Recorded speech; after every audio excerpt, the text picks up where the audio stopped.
those of you who got an invite, welcome to Nerd Prom. No matter where in the world you are, we're all Nerds International. With the hyphen. We would like to thank our first Patreon show supporter, Morgan Ellis. Here's to you. Warning. This broadcast does contain foul language. If this is something that can or will offend you, you have the option to turn it off now.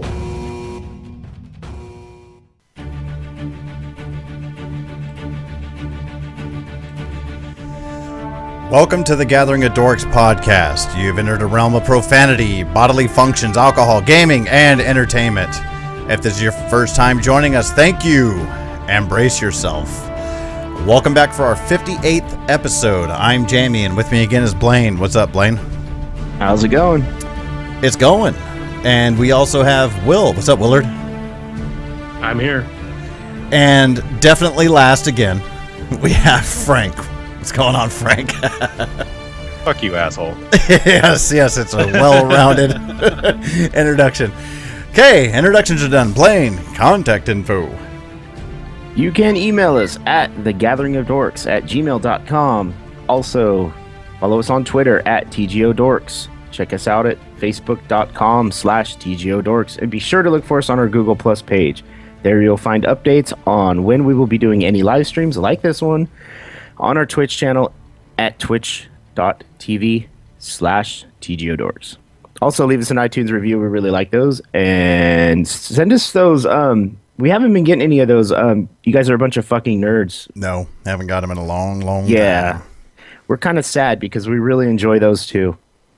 So. And make sure you get over to patreon.com/TGODorks and help support the show. You can find all of this, every link to every one of those little thingies that we just listed off on our show notes. So there we go. Let's get on over into what's happening.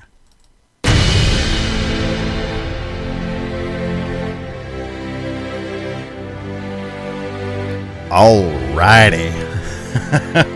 For some reason I felt like going all Wolfman Jack right there, but I decided against it. It's a Wolfman, baby. You gotta do the howl. There's a Wolfman, baby. Oh! All right, round table. How you been? Blaine, how you doing, man? Just busy. Super busy. Working graveyards. Actually got to go to work after this. Yeah, that kind of blows. I think Will still stepped away for a few moments dealing with miniature Wills. So, Frank, how are you doing? Doing all right, man. Not a whole lot to complain about. Oh, give it time. I'll give you reasons to complain. Just give it a few minutes, I'm sure. And he's back. Willard, how you doing? I had to go switch a load of laundry. Is that what you call beating off now? Well, what I'm saying is, like, if Frank was switching a load of laundry, you could see that. I have to step out of the room. Oh, gotcha. Okay, so let's get into some real quick news before we get in over to the live play. And just so anybody who's joining us, thank you for joining us live. I won't be able to pay much attention to that because I'm finally GMing again. We got a Warhammer is up. It's running. Looks like we're going to get going on this thing. And Ant is not with us tonight. He had previous engagement, but we will work him into the next episode of Warhammer. So to get into the other what's happening, there's only a couple weeks left to vote for the next listener voted in game. Currently, Blaine, shockingly, something happened overnight. Deadlands is actually tied with the One Ring now. I paid people off. Whatever it took. That's what I suggested. Well, it worked because right now, Deadlands and the One Ring are neck and neck. Weird Wars seem to just drop down, but that's all good because Will is still currently running the once-a-month D&D game. So please get over to our Google Plus page and vote, people. Vote, vote, vote. Only a few weeks left. And in other news, if Cthulhu's in there, I'll get my botnet and we'll send that to the top. Yeah. Other news, I had this phone conversation with Will and Ant earlier, well, just over the weekend. And for anybody who actually tried to visit the forums, they were 100% dead. Nobody uses them. We accept that. And so what we did is we decided we are going to now be using Google Plus as our main gateway for the community. We want to start building the community over there. The Gathering of Dorks already has a page. Wild Die has a page. I got a bad feeling about this does. And so I created a actual community, Nerds International. So look for Nerds International on Google Plus, and that's going to be, again, chat with us there. And obviously Twitter still seems to be a main way to be in contact with us, but forums are just, I think, Will, you put it the best. It's kind of the forums in general are kind of the way to the dodo, it seems, these days. Forums are archaic. If you're a video game developer, that's about the only people who use them. Yeah, so get to our Google Plus community. Look for Nerds International. We had a little bit of back and forth going on today between Miss Joanne and Victoria. It was funny. They were talking about getting some women playing some role-playing games with the dorks. And I was like, let's do it. Get it on. Let's do this. So more on that later. Yeah. And other than that, me and Blaine are going to absolutely pump the living shit out of this because it's what we got to do. Want to give a quick update on what's happening with the convention that we're throwing later this year. Jimmy Fett, thank you, sir. I believe I saw in chat that you are listening to us. Thank you so much. He is developing a website for the convention. Be on the lookout for that, hopefully around mid-March. And the Kickstarter for the convention will go live on May 1st.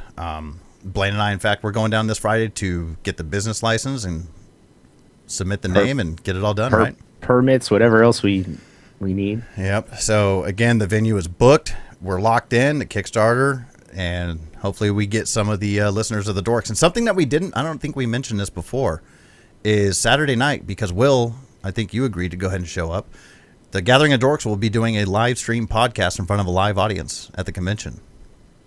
Yep. Barring unforeseen catastrophic events, I should be there. Yeah, so we're going to actually have catastrophic, like you're too drunk to drive there? That wouldn't stop me.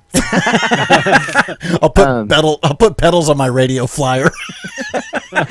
Hey, Jamie, on that note, I'd like to throw a shout out to Christopher Lewis for, well, we haven't seen anything yet, but he's doing the artwork for a lot of stuff that's going to be going on for that. So, yep, and we finally got a store locked in. We do have a store that's going to be at the convention. Yes, we're so excited about this. They're going to be setting up shop. They're actually going to help run some of the events we have going on. So definitely want to give a shout out to War Torn Front. We look forward to seeing them there. They're already extremely helpful. And so that's the latest update. I think we'll dive into further details as we get closer to the date. Yep. So be on the lookout for that. Hopefully some of the people are listening. Again, you can make it out to the convention. It would be so awesome to sit down and game with a handful of you. So yeah, I think that does it for what happening. That does it for what's happening. You were back, PP. You fellas ready to dive into some Warhammer? No, not really. Too bad, because we're about to do it. Here we go. Let's jump into the live format and play some Warhammer. Get your game face on.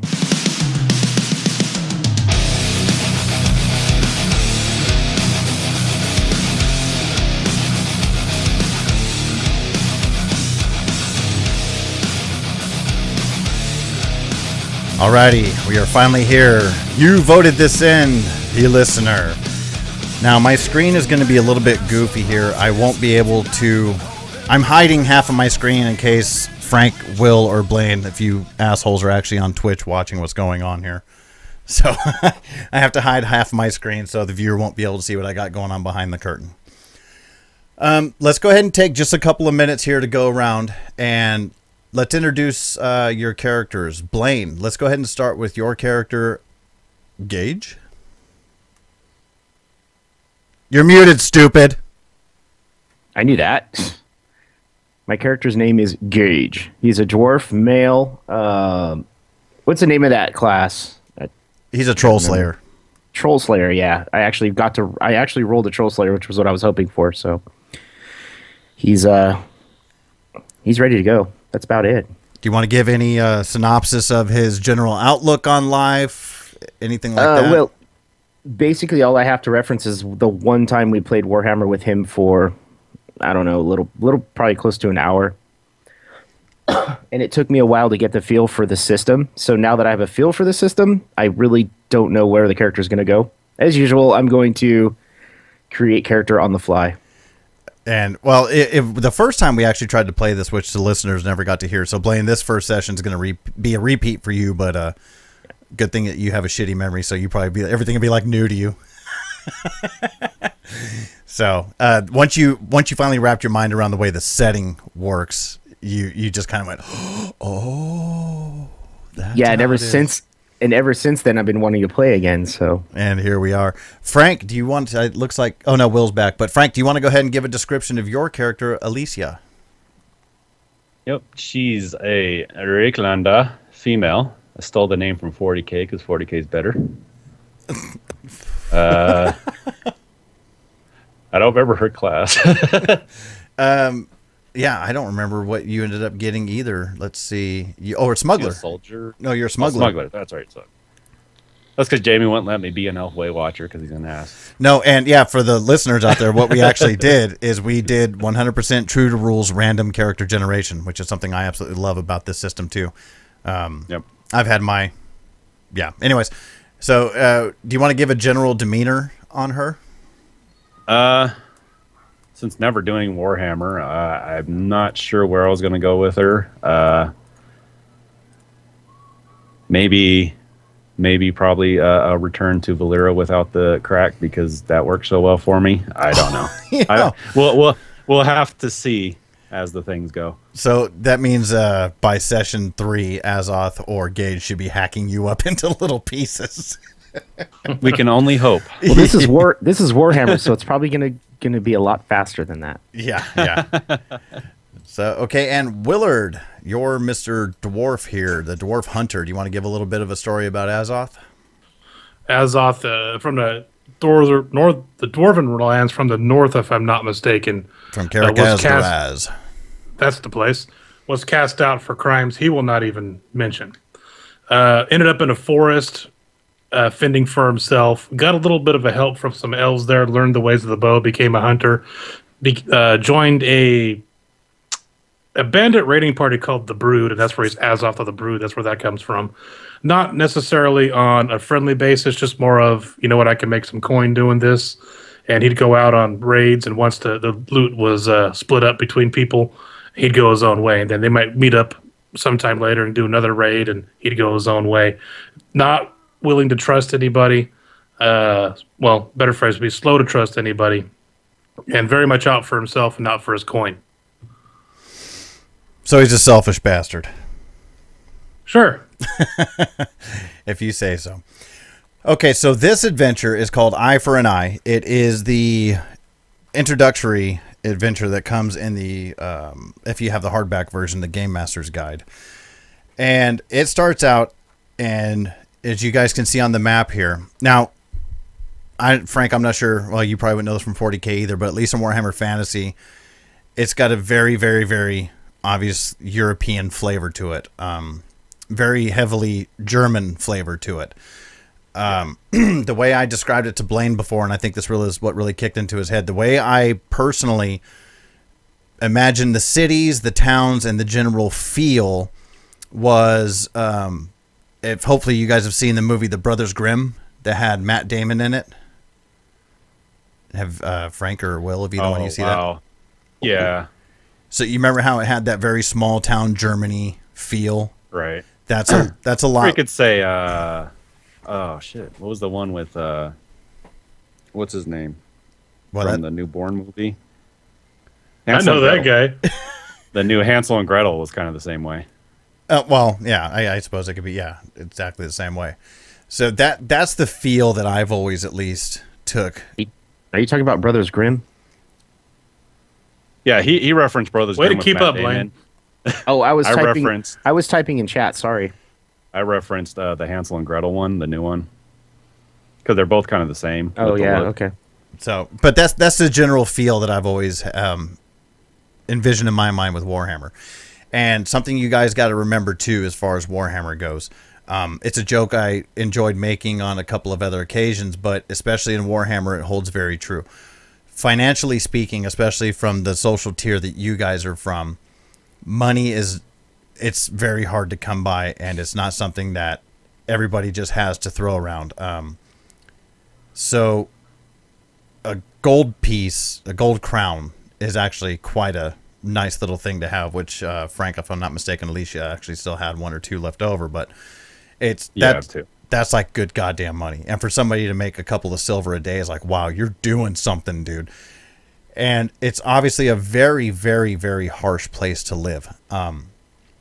When you're in the bigger cities, it's standard big city, so to say. You got to remember too that like sorcery and witchcraft and things like that during this time frame is very much when you go outside of the big cities, it's kind of like witchcraft, you know, like Will likes to say.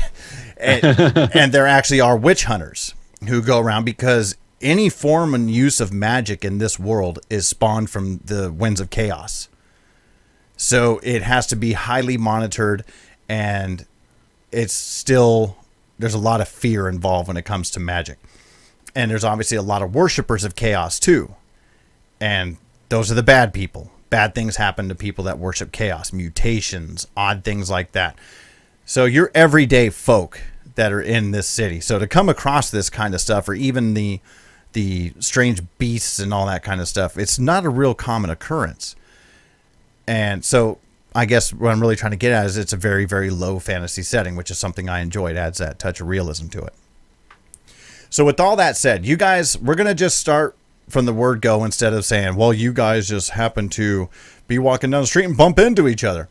We're going to start it out by simply saying that each of you accepted a job that was on a posting that was in the city of Ubersreich, which you'll see that on the map. This is the one I have circled there. And you can see Will and Blaine. Carrick Asgaraz is in the mountains to the south there. That's where both your dwarves are from. Okay. And now you're up in Ubersreich, which is a major city in this area, in Reichland. Frank, I think it's pretty easy to say that Alicia can be from Ubersreich as well. Not a big deal. Yeah, that's fine. So you guys, everyone saw this posting in town. And I will read it for the sake of the podcast when this gets turned over to a podcast. But it says, are you looking for work? Resourceful and intrepid fellows required to assist in a house move.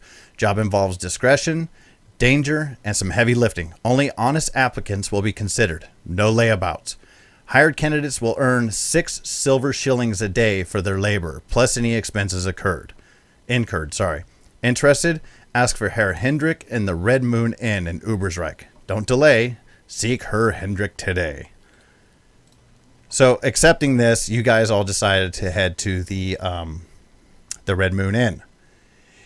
And as soon as you get into the Red Moon Inn, immediately, it's right on the waterfront in Ubersreich. And this is like I don't want to say scuzzy, but when you walk in, the bar is nothing more than like a plank of wood.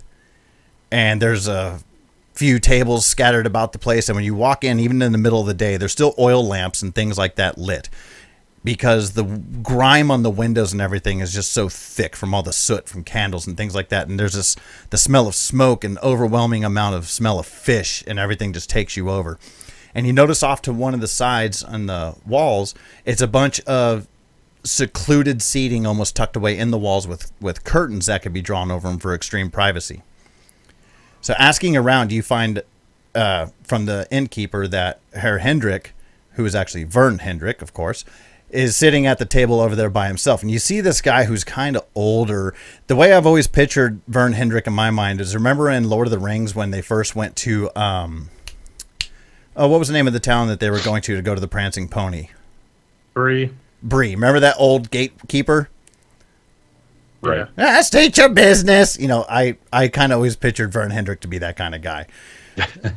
So he's just this older guy that's sitting at the table, and the three of you take a seat with him, and he's just kind of looking up at you, and you can see he's probably in his mid to late 40s, but you know, when you consider the time era and things, he's got the wrinkles happening, a little bit of a dirty face. He's wearing just regular tattered clothes, nothing over the top.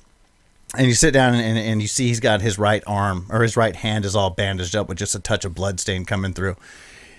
And he's looking you guys over, and he kind of pops off and he says, "Responding to the note, are ya?" Any man willing to offer 6 silver a day to move items must be up to something. Come again, son? Didn't hear me? Talking so intelligently. I got to get the horn in the ear. This is a yes or no question. Amen. Any man offering 6 silver a day to move things about must be up to something. Well, you sound mistrusting for a man who's sitting at my table to try to accept a well-paying job. That's why I'm here, the well pay. It's intriguing. However, 6 silver a day to move things about doesn't seem right. What else is involved? If you would, Will, what are you trying to do? Are you just trying to like really grate at him, like cough it up, old man, or? Yeah, exactly. Because the 6 silver a day to help Blaine move to Delhi is not it's not computing. Okay, so give me a 1 difficulty. So it sounds like intimidation, like cough it up, old man, right? So drag your intimidate die into the box and then add 1 purple and give it a roll. Let's see what you get here. Which I have none of. Are we all in there right now? Yeah, all one- 3 of you are sitting around the table. Yeah, she's like, this is right up my alley, of course. How the hell am I supposed to Aim roll for it? this. You just pick it up and pull it out and throw it in the chat box, Will. There you go. You pull it out. It should just be like Star Wars. I One would assume. success and one advantage. 1 boon. It's boons in Warhammer, sir. He says, all right, my bearded friend, relax just a moment. You're a sharp one, aren't you? For a dwarf. He says, I can Grumble. Emote grumble. He says, what? He kind of looks around for a minute. And is Blaine back with us? I can't see if he is or not. Yeah, I'm here. Okay. And we'll just say for the sake of shits and giggles, obviously Gage and Azoth are both from Karak Asgarad. You guys could have known each other for quite some time. And Alicia, you guys still don't like him. You could have done some trade in the past or something like that. We'll just start. We don't need this whole, hi, by the way, the name is Gage. Blah, blah, blah, blah, blah. Fuck all that. Yeah, that's fine. So does Alicia and Gage have anything to chime in with what Azoth is saying here? I mean, from it seemed like as a smuggler, she knows to carry things and not wanting to bring up any notice. So I'll just say that she's not getting much work. She saw this, wow, perfect smuggler thing. So she's just kind of game. Okay. For 6 silver, I'll move the whole house. Oh, for 6 silver, son. Okay. So he looks back at Azoth. He says, I can see there's no fooling you, sir. And I guess I'll just... So are you saying you're trying to fool us? That was your intent with the ad. No. You have to understand something here, boy. You see, I have to be willing to trust those that are going to actually go to Grunwald Lodge with me. Grunwald Lodge? What? He says, no. See, there's more to it than that. Obviously, you figured that out. As you could tell, the pay is a little high. But as you can look around, and he kind of looks around the place, and there's like nobody in here except for like a prostitute and an old guy sitting in one of those little secluded booths over there. I haven't been, for some reason, even with the good pay, been getting much offers, other than a few street stragglers and maybe a couple of rat catchers I don't really trust much. But the 3 of you seem to have a little bit of time under your belts, and you might be able to handle more than just moving, if you will. You see, Lord Aschaffenburg is most concerned with the state of his new manor up in Grunwald Lodge. He thinks there may be some kind of rebellion forming in the ranks of his staff. On the whole, they're a bunch of shiftless, uncooperative crew, and he wants to hire some people to look into this matter. Now, on the outside, you'll be there to help unload the Lord's coach and arrange his furniture. But you're really there to spy upon the staff and learn what you can of any insubordination and report it directly to Lord Aschaffenburg. Now, again, as you can see from the posting I left out, there might be danger involved. There's not more that I can guarantee about safety. I'm not worried about that, old man. You just guarantee my money, and I'll find out what you need to know. Oh, So we're not moving? oh, you'll be moving it. You're going to have to fill the role. The staff is going to have to believe that that's why you're there. Oh. Okay. So you put on the ruse. When we get to Grunwald Lodge, we go and we speak to my lord, and we get to the bottom of this. But there will be heavy lifting. The posting didn't lie. Is this something you're willing to accept? Oh, I Sure. don't do heavy lifting myself. Luckily, I have these two dwarves, but I'm definitely ready for the job. I tell you what, old man, how about you split the extra 3 silver apiece with me and my dwarven comrade here, and we kick her out? The subtlety of dwarves. It sounds like a perfect mix for this job, does it not? I think It does not take much to anger a dwarf. the warmth of a woman might be able to provide a little bit more in these kind of discreet situations, if I'm not mistaken, Lord Dwarf. Warmth from this woman? Ha! Oh no, I just show them shiny things and it's fine. So you're saying it's shaved, ma'am?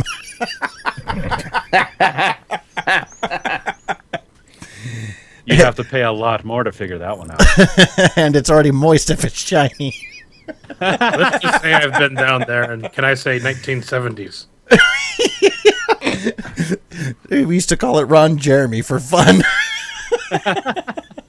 The hedgehog. So, do I have an understanding from my 2 dwarf masters and milady that you are more than willing to look into this matter for my lord of Schaffenburg? Do we get paid in advance? Oh, aye. That was my question. I have 6 silver apiece for you now. But you have to guarantee me you will meet me here outside in the morning, first light, and be ready to go. The wagon is already loaded. It's too late in the day now. Yeah, I'm in. I'll be there. Let's do this! Nah, there's one last little thing I might need to add just to make sure we're all on the same page. I did speak of a bit of danger, yes? Well, Whoa, you said nothing about danger. I said I couldn't 100% guarantee your safety. There are herds of beastmen on the move in the woods around the lodge.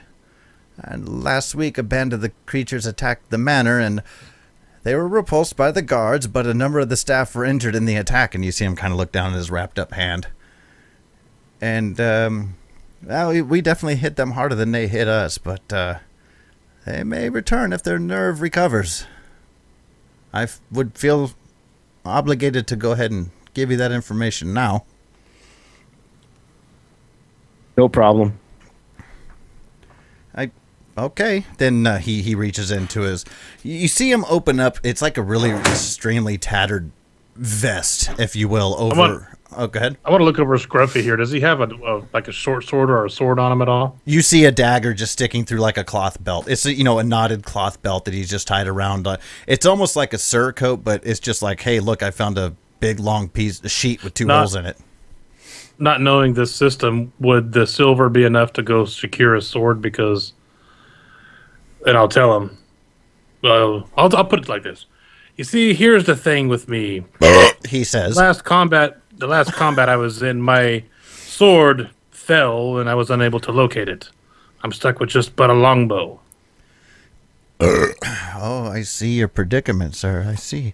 I'm sure you could find things easy enough at Ubersreich. I can't see Ubersreich as a rather large town. What I mean, sir, the dagger you have, I could surely use it. Well, sir, I'm sorry, but I do not offer up my own defenses. This is without my dagger here, sir. I could not have this hand to this day. A man paying 18 silver has but 1 dagger. I find that hard to believe. Sir, can we just say it's a rather... we'll call it precious dagger to me. Grumbling noises. Unless you want me to roll something. Maybe we can go buy one tonight. Trying to get shit for free here, Gage. Will you back off? Oh, sorry. I'm gonna go get a beer. Oh, you're gonna go up and get a beer? Hell yeah, I'm hired. You know what? I'm paid. All right, he's paid. Everybody's paid. if we Add could- 6 silver.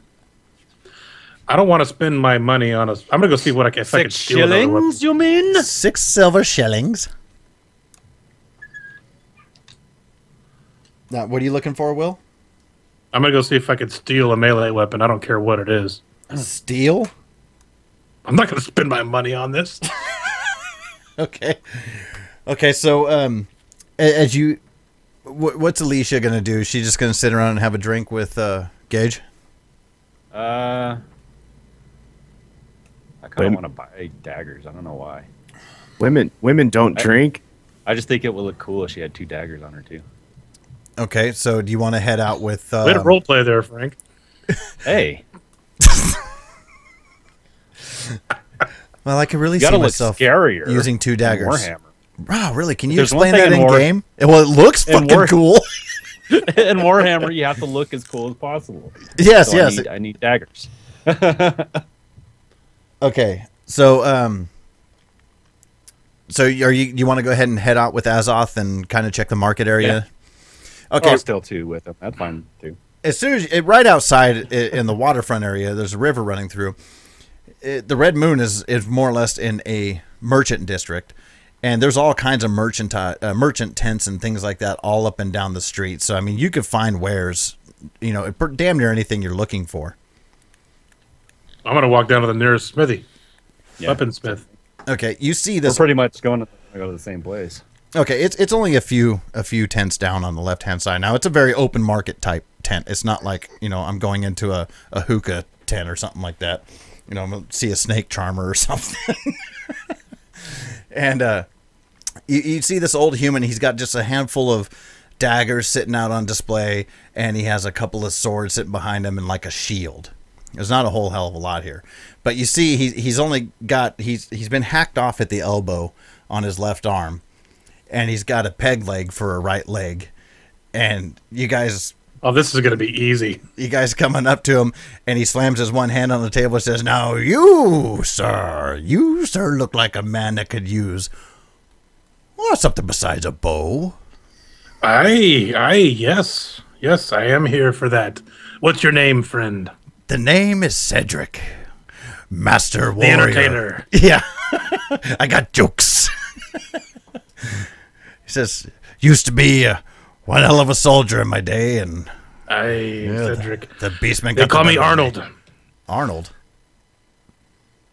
You bastard! Aye, At first, I was like, "Will, haven't you had to drink?" But I was like, "Oh, that's what he's doing." Arnold, it's a pleasure, sir. Where do you? I'm gonna shoot a glance over to Alicia and give like a little bit of a wink. Yeah. Where do you She's gonna hail kinda from? Play with her top to reveal some cleavage. Some A Cup Tuesday. No. She's B minus. And he got, "Oh, hello, my lady. Didn't even see you there next to the dwarf here."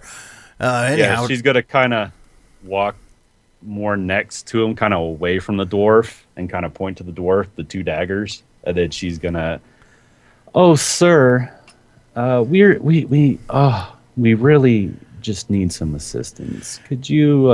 And she's just kind of pushing her breast near his face. okay, Could so you please help us? give me a charm check. Put the charm into the dice area, and actually, yeah, put it in the dice area. And for the boobies, Oops, shit. for the boobies, add a fortune die, which is the white one. Which, by the way, don't forget, I think I have it on all your guys' character sheets. If you look on the main tab, everybody starts with 3 fortune points. What you could do with that is spend a fortune point to add a white die to any roll. And this is not that roll didn't make it, let me spend a fortune point and roll a white one. No, you got to declare it before you make your roll. But I'm going to give you a fortune die because So it's not a Benny. Right. no, it's not a Benny. It's like a boost die. But you get to just naturally have 3 per session. So give yourself a fortune die for that. And your difficulty is just going to be a purple for a standard difficulty. But I'm also going to add a misfortune because he's old. He doubts himself if he'd even have a shot with you in the first place. Which one's the misfortune? I'm sorry, the black die. And roll all that in the dice tower. Oh shit, my dice tower's covered. Ah, and it wiped my freaking. Okay, one more second. You're stupid. Well, I was gonna roll it, then you said dice tower, so I let It's it go. And it just wiped Slow motion. it. No. Fortune. Purple, right? One For purple. the standard difficulty. Yeah, one purple for standard One difficulty black. and add a black and a white. Dice tower. Okay, so you kind of, I'm picturing in my head that you're like leaning over his shoulder to like look down at the daggers in front of him, like just totally rubbing your breast up against his arm kind of a thing. Yeah, she kind of she saw they were there and she knew he wanted to steal, so she kind of pointed at the 2 daggers, say, grab those, and then she kind of turned him off to the side and she's kind of got her breast right in his face. Okay, so you see he totally he skips his words a little bit, and you can see he gets a little bit, he starts to blush a little bit, and he kind of backs away from you like, I haven't felt at boobies since 3, you know, and he kind of backs away from you a little bit and kind of stumbles on his peg leg, and he's like, oh madam, it's something I can help you with in particular. So if this is your chance to want to try to swipe one, Azoth, go ahead. Well, that wasn't my plan, but what's the closest weapons to me? The 3 daggers he's got laid out on the table out in front of him. So it's going to be a skullduggery check if that's what you're trying to do. And the difficulty is going to be just the 1 purple, and I'm going to give you a fortune die for him being distracted by boobies. Well, that's not at all what I wanted to do. I don't care. I thought that you said you were going to go steal some. I am. Is anybody okay? When I said steal, I meant rob. Is there anybody around? She's trying to do it in the better way where you're not going to get caught. If it fails, then we can do your way. Of course there's people around. You're in the middle of a market square, but the skullduggery check is okay. A universal check. I would imagine that me and Alicia has pulled this routine before, so yeah, I'll go ahead and do that. Okay, your difficulty again is just going to be 1 purple, and I'm going to give you a fortune die because he's distracted. Skulldug. Mm-hmm. And in the dice tower, please. Holy shit! 1, 2, 3, 4, 5 blue. 1 purple, you said? Yes, sir.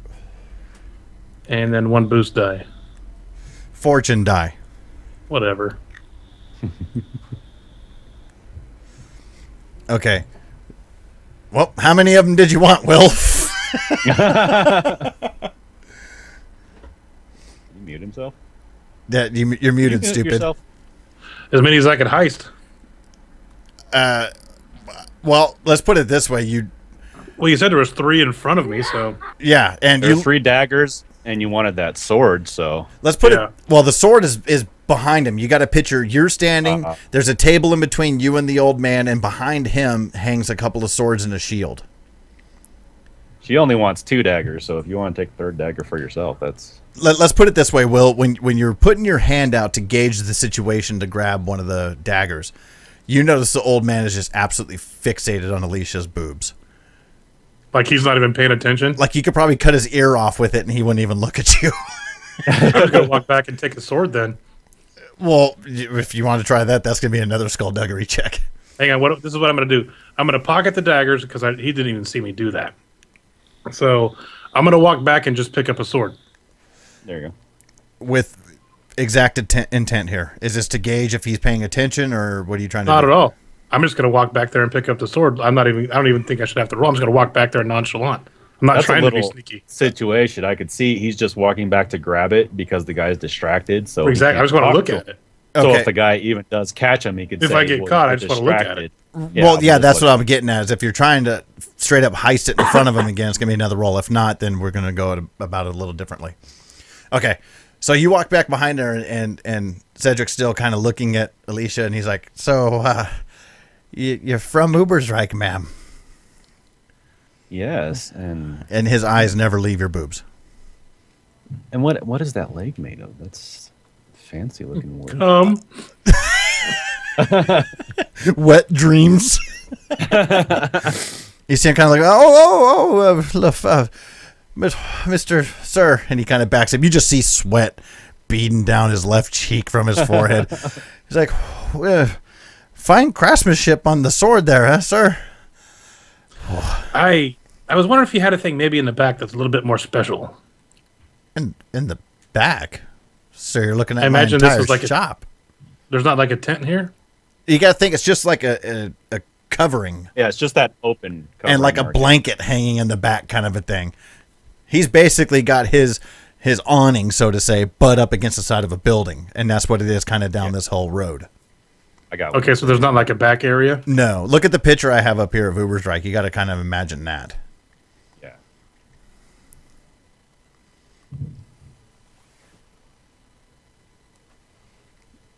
So he answered. Okay, so it's like a bazaar setting with a bunch of tents. And There, stuff. there you go. That's a better way to put it. Yeah. Okay. So sorry you were seeing my entire display here. I see you were involved there with the lady. She's looking for a sword. See. Oh, got me a couple there. A few daggers up front. No, you don't.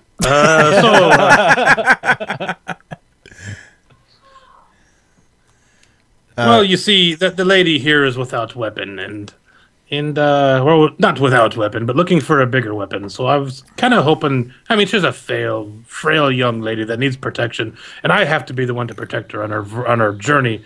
But we're short of coin, you see. Journey, you say? Where are you headed? To. See the Emperor. Run, Alicia, run! No, we're headed. We're headed to Grunberg. Grunberg. Grunwald Lodge. To the north. Grunwald Lodge. I'm not telling him that. Oh, okay. I didn't realize you were still bullshitting. I apologize. Yeah, she'll kind of walk back up to him and do that slight rub of her finger across his face and be like, "Oh, and I heard there are terrible beastmen, and you wouldn't want anything happening to little old me." As she kind of, I my last engagement, just getting here from the south. He just grabs his chest. Go ahead and give another charm check and add another fortune die in the dice tower, please. No need for a misfortune die this time. We'll grab another beer. difficulty. Just the one purple. Okay.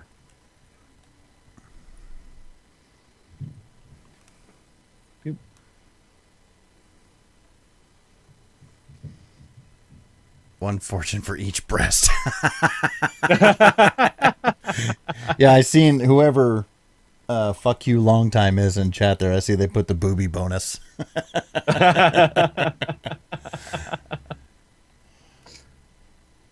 Fuck you long time. Identify yourself, please. Did you roll it yet? Oh, you did. I'm sorry. How many successes? Okay, so he says, ma'am, you see him pull a rag out of his belt, and he starts wiping and patting down his forehead. He's like, you definitely seem like, quite a lovely lady. Let's say we just give you the sword for, let's just say, well, we'll call it good at 30 silver. So, well, that just won't do. Dude, that's a hell of a fucking down him. Yeah, it's not going to get much lower than that. That's already a hell of a deal.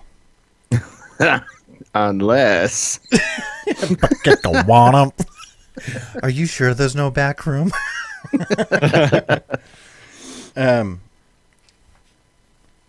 Yeah, so that's like as good as it's going to get, Alicia. That's the best deal he's going to offer.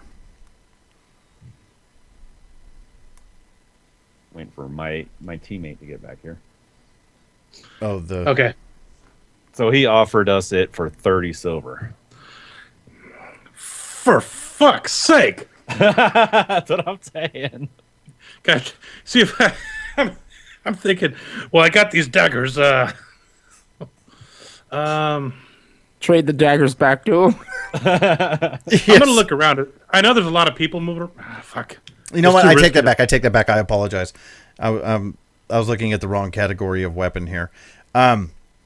He says he'll do it for 10. I apologize. A little better. Hang on. I don't even know how much silver I have. With what you just got paid, probably pretty close to just about that. No, I'm trying to get this shit for free here. You already got fucking money or 3 daggers, which I got to put those in your inventory. And you want me to just go ahead That's and my daggers. do you want me to Yeah, just can you? We still got to get his sword. Okay. Well, 10 silver is cheap. And Frank, if you recall, if you actually look at your character sheet there on your... I know. Oh, okay. Just want to make sure. I know, but that doesn't mean anything. I'd like to roll my light side dice and try to use influence here. Yeah.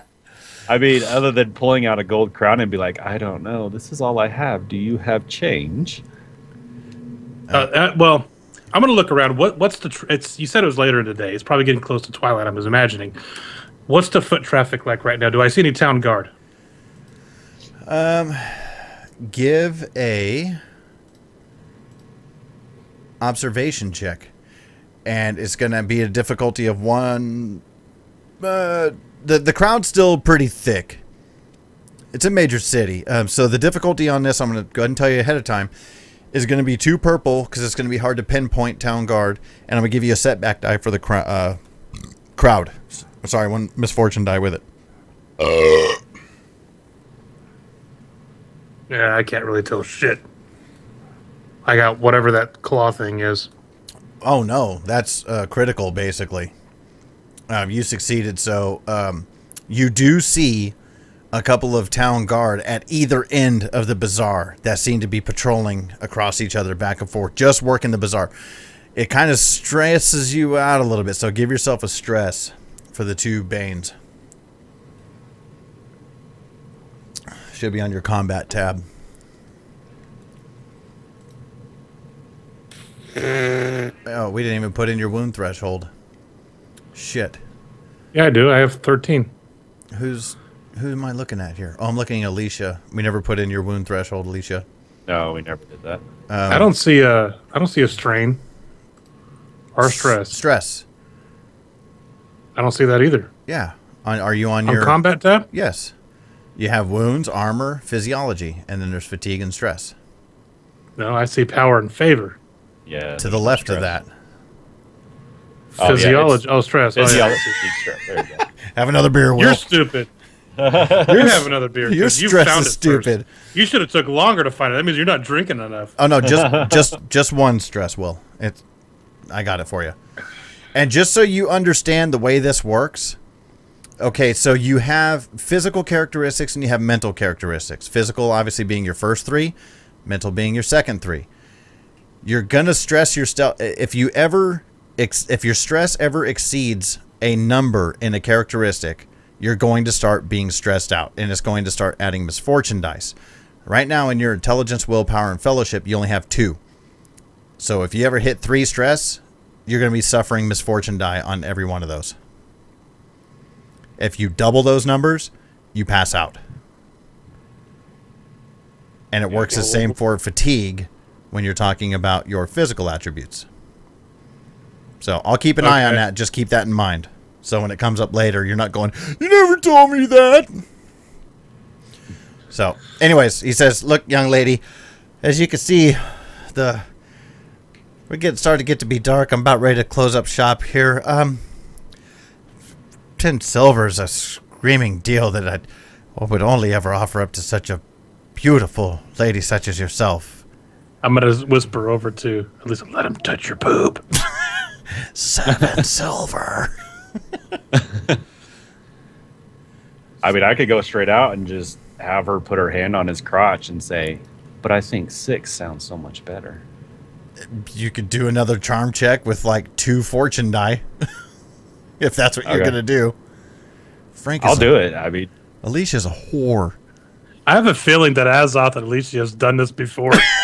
I'm going to say the reason she has 2 gold coins is she's very good at her job. Okay, what I want to do, he could roll that, and once I see that he's done that, I want to hit him on the back of the head and knock him out.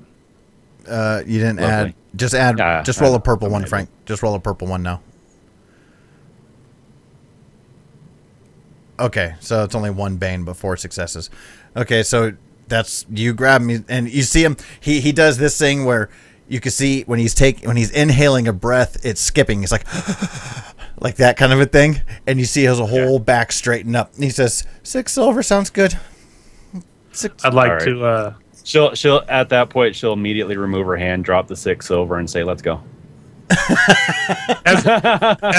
as she's doing that, I like literally have the hilt of the sword I'm holding like ready to pop him in the temple. You're gonna knock him out? Well, no, I'm good. Okay. And as soon as you do that and you walk away, he just like Dyke! And you walk away, you see him patting down his head, and he's just like, he puts his one good hand on the table, and he's like, ooh, ooh. And he doesn't even notice the daggers are gone. And he just like, oh. As you walk away, you hear him go, oh, I better close up shop. Hey, I'll take 2 daggers and a sword for 6 shillings. That works for me. Okay, That's so a good business deal. I'll add that to your sheet. So, Gage, the whole time, have you just been hanging out in the bar having yourself some drinks? I'm probably just sipping on 1 or 2 ales, beers, whatever they call them here. Okay, and I put Steins. I put it in your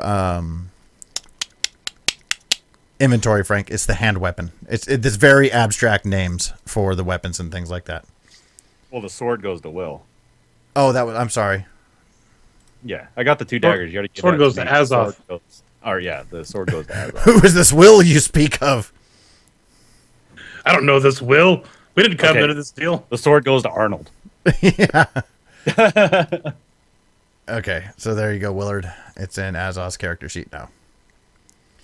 Okay, so let's say you put down in the time that they were gone, probably a few hours perusing around and everything and making these deals and being shysty and trying to give old men hard-ons, that you put down a few pints by now, Gage, at a brass apiece, a brass penny apiece. It's fucking firewater, dude. But then again, you're a dwarf. You can handle your shit. So, and as you do, Alicia and Azoth head back over to the Red Moon Inn. Hello? Anybody? Yeah. Sorry, I was muted. Yeah. I'm done. That's all I wanted. I just wanted to look cool. Well, session's done. Thanks for watching, everybody. Frank has met his story arc. This is crowns, shillings, and pennies. Shillings are silver. Yeah. And pennies are brass. Mm-hmm. Or coppers or whatever. Yes, brass pennies. Okay. Now Alicia just needs some shark skin suit. Oh, fuck. We're not. No. We are not revisiting that shit. We're not going to a tailor. Do you dress to the left or to the right? We're not going through all that. Okay. So yes, we are. I'm going to go find some fine duds. We're going to roleplay this. No, go ahead. You're going to go steal some tailor-made clothes? Well, I sure as hell ain't going to pay for it. So you guys, see the tailor is a woman. Damn it! You guys get back over into the Red Moon, and you see, Gage. Gage, would you be sitting at the bar just chatting it up with the tender, or are you just sitting at a table chatting it up with Vern for a while? Are you muted, stupid? No. Oh, this is the part where you respond. He didn't have a response for you. No, basically, I'd basically be sitting at the bar by myself or at a table by myself, however the layout is.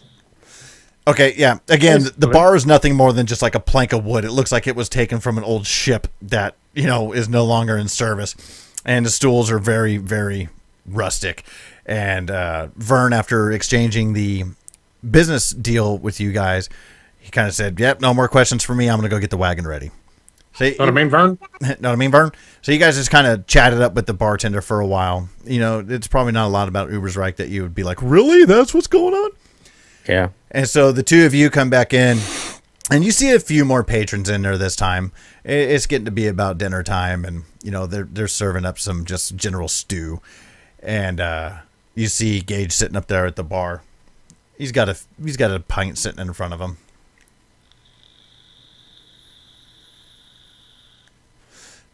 I'm gonna go sit down next to Gage. Okay. Yeah. And immediately you notice the weaponry on him. Oh, hey, you bought a sword for 3 shillings? You wouldn't know that. Let's just say I acquired a sword. You want a dagger? It cost 6 shillings and a hand job. No, I've got an axe. Thank you. You're welcome, Ted Levine. Would you fuck me? So the keep comes up to you. It's this older gentleman, and he's got a really young lady, probably about 16, who's gone around serving drinks to people and stuff. And he's just a regular, common-looking guy, probably in his late 30s. And he says, well, there, Mr. Dwarf, sir, you feel up to another pint, or you about ready to just go ahead and grab a room for the evening? What time is it? By now, it's probably just sundown, 6:30 or so. Oh, I'll have another. And your friend's here. You guys want a drink? You buying? No. You are a cheap fucking bastard, dude. I'm buying I'll mine. say Alicia will throw down, I don't know what, 5 shillings and say, yes, but don't give us that shit. They're only a brass. Oh, he looks at him. He blinks his eyes a couple of times. He says, "You expecting dinner with that, ma'am?" No, I just want something good. I have the best stew on this side of Ubersreich, or fine wine, if you will. I can give you a bottle of wine if you'd like. Okay. And you see him, 3 plates of supper and a bottle from the cellar. And she goes down, and you see the stew pot is like off about 6 feet away from him, behind the makeshift bar, burning under an open fire right there in the middle of the place. Black smoke is just hovering and filling the ceiling. And he brings over 3 plates of stew and a bottle of wine, and you see him like reach down behind the bar, and he pours ale out of a pewter stein, and he's shaking it a little bit, shoves a towel in there, wipes it around, and puts it in front of Alicia, and pops open the wine. Says, "There you go, ma'am." Thank you. You may go now. And now Alicia never stated that she buttoned her shirt back up, so this guy's rather happy. Oh, I never said that she did. Exactly. He says, so if the 3 of you be staying here for the night, a couple of brass pennies will get you a nice wooden floor and a pillow. Oh, I thought the flyer said expenses were paid for. Aye, that's what I read. Oh, that's right. You're the fellas that were here with old Herr Hendrik. Yes, that's right. Yes, of course. Then you shall have a bed. And on that, I have a bone to pick with Herr Hendrik. This sword cost me 25 shillings. Spoken like a true drunk. Alicia spits her wine out all over everything. The jig is up. He says, and you see him throw a towel over his shoulder, and he says, so where are the 3 of you heading out to? Well, Grunwald. We got the job. Oh, Grunwald Lodge to the north, yeah. Bit of history out there, definitely a bit of history. Not bad. Lord of Schaffenburg, I've met the man once before. A little flamboyant, if you will, but a nice enough guy. I tend to like him. Does he come in here? Oh, he hasn't been here ever since he made way out to Grunwald Lodge, no. He, for lack of better words, The inherited. prostitute still in here? He inherited the lodge. No. The prostitute's not there anymore. Family and bloodlines, and he married her, and those kinds of things. But What do you mean, Azoth? Alicia's right there. yeah, that's the party's whore. Excuse me. I'm just very good at my job. You go get a sword and 3 daggers for 6 shillings. And a hand job. At least I'm not the one talking shit. You deal with Gage. I'm looking for a whore for that. So either way, your rooms are all set and good to go. Vern gave very specific instructions to have you woken up at first light to meet him out front. So I'll take my plate of food now. yeah, they brought you the 3 plates of food. Yeah, they already brought everything out. Yeah, I'd just finish all that up and go to bed. Okay. My expenses include the finest liquor in the house. He just kind of nice try, Mr. Dwarf, nice try. Oh, I haven't heard of a good one in a while. And he kind of walks away. I'm just gonna eat and go to my room and go to sleep. He's like, no, goddamn it, I mean it. I want to roll something.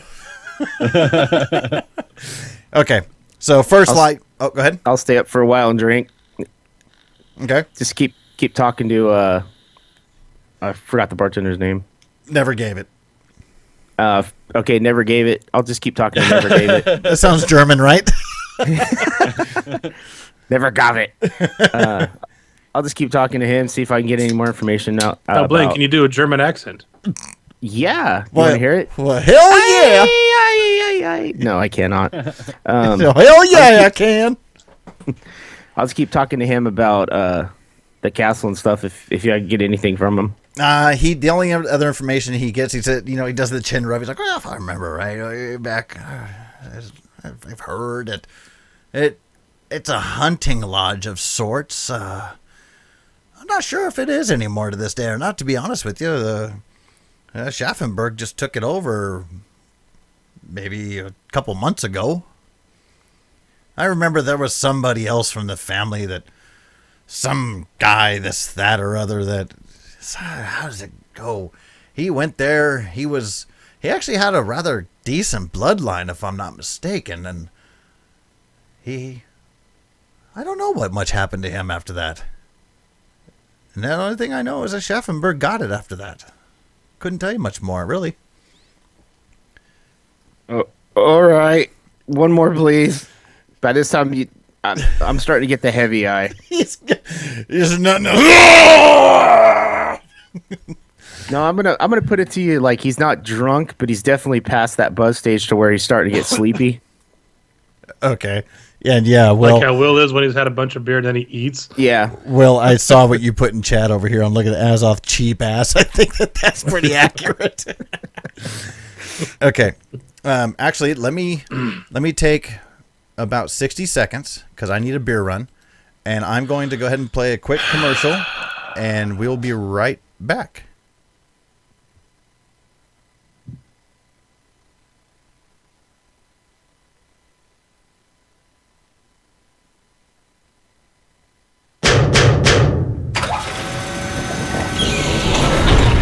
Hello. Have you ever thought about the Force? Chewie, get us out of here! Hang on, before you run off, let me explain. Let me just get my introduction voice ready. And cue the music, please. From the deepest depths of Coruscant to the cold worlds, all the way to Tatooine and beyond, to the farthest reaches of the Outer Rim, join our journey through the galaxy in the ways of the Force. As we travel without difficulty from region to region, you'll find you can use your abilities to turn setback into advantage, then use your proficiencies to take threat and despair, then boost yourself to triumph. Otherwise, you may find yourself saying, To infinity and beyond! no, that's not the name. I'm sorry about that. Now, Mr. Solo, would you kindly tell him what the name of the podcast is?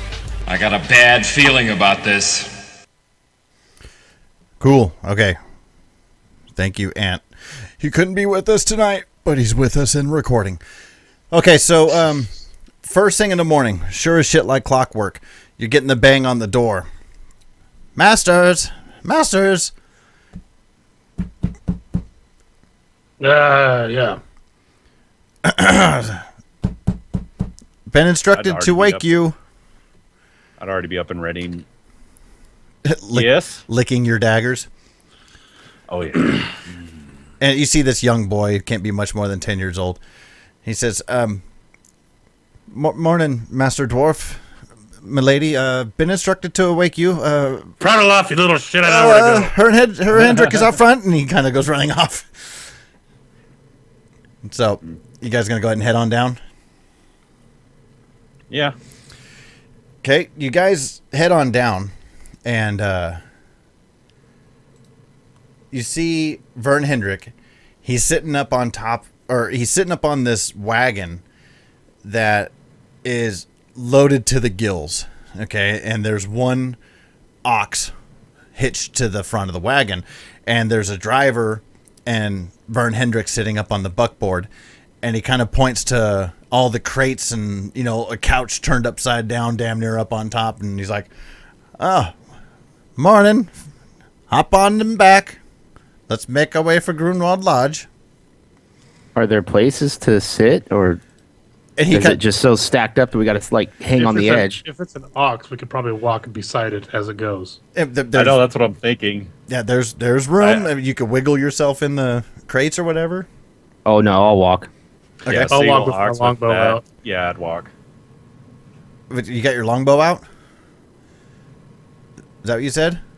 Yeah, I'll walk with my longbow out. He says, Master Dwarf, you're in the middle of city limits. Put that thing away. What's wrong with you? Am I pointing arrows at anybody? What do you even have it out for? We have the town guard. That's what they're for.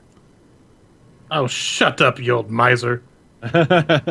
Oh, I see we brought the paranoid with us, did we? My God, man. Well, he looks over at the driver and says, on we go. Follow the boat, man. And so you head out of town and bringing up the... I just reminded of that scene from Dusk Till Dawn when he goes in to get a room. Eh, what the hell do you want? I want a room, you fucking angry old bastard.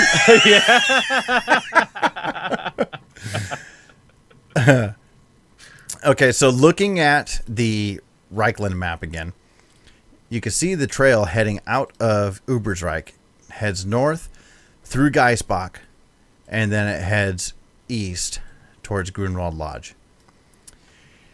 And the journey from Ubersreich is just long, it's uncomfortable, and to call it boring is an understatement. And it takes you through fertile foothills and through the village of Geisbach. Like I said, in the winter, the weather is completely sunny and warm. The road is dry, and you seem to be actually making pretty good time. And Vern Hendrick spends most of his time on the journey just absolutely complaining about the remoteness of Grunwald Lodge. Just the deficiencies of all the rural folk, how much they're, just completely dependent on city life, and he just keeps bitching about the pain in his hand. It doesn't even look like he put a fresh bandage on it. And so, why don't you quit your bitching, you mean old bastard? I'm tired of hearing it. Oh, but this is the boringest. I mean, why do we have to be all the way out here? My lord of Schaffenburg accepted this manor, and it's is Grunwald a hunting lodge? At one time it was definitely a hunting lodge. Yes. So is it still a hunting read lodge? Enough parchments right now where she has her crossbow ready because she knows something's gonna happen. What was that, Master Dwarf? So is it still a hunting lodge? It's really not much of anything, to be honest with you. It's just an unruly, lazy staff. And it's just a bit of a small keep, if you will, behind 12-foot high walls. Yeah, the gardens are overgrown, and I don't know what the point of the whole thing is anymore. I didn't even know what Schaffenburg's plans are with the place, to be honest with you. Are you his employee? Indeed I am, sir. I am his right-hand man. I see. Now, will there be anything else from you, sir? Yeah, you got good food there and ale? Oh, this is hardly a place in Reichland you can go without spitting and hitting a tankard of ale, yeah? Of course we have ale. And we have... I just get a smile on my face and keep walking. And of course, there's a full-time cook staff. We're talking about nobility here, sir. Nobility? Well, Lord of Schaffenburg, of course. I just spit.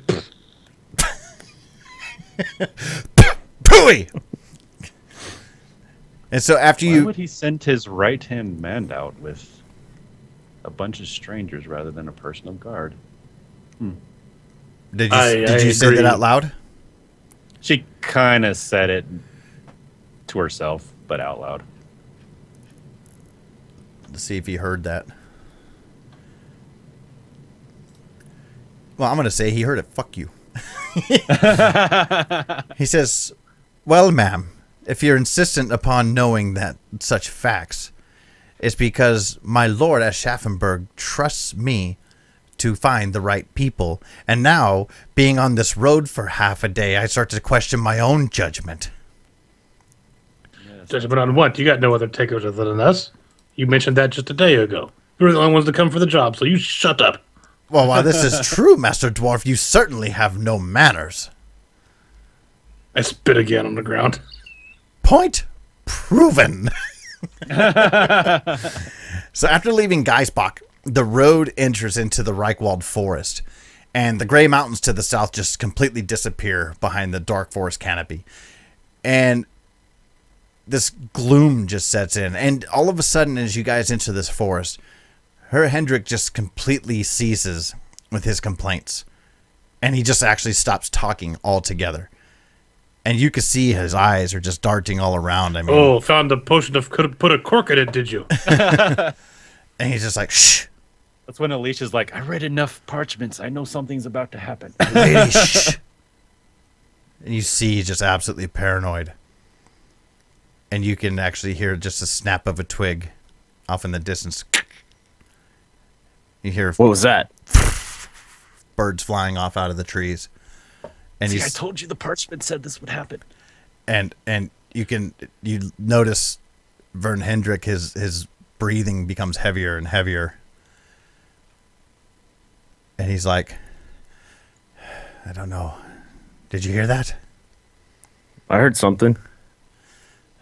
We're all stopped. I would go pro-military at this point and be like, You roll around on the ground a few times and start Rambo crawling. exactly. If anybody wants to she would, I would say, some type of defensive area. Okay, if anybody I would say she's aware. Notice or whatever the hell we got. Observation. Yeah, everybody in the dice tower, go ahead and give me a easy observation check. 1 purple. Yes.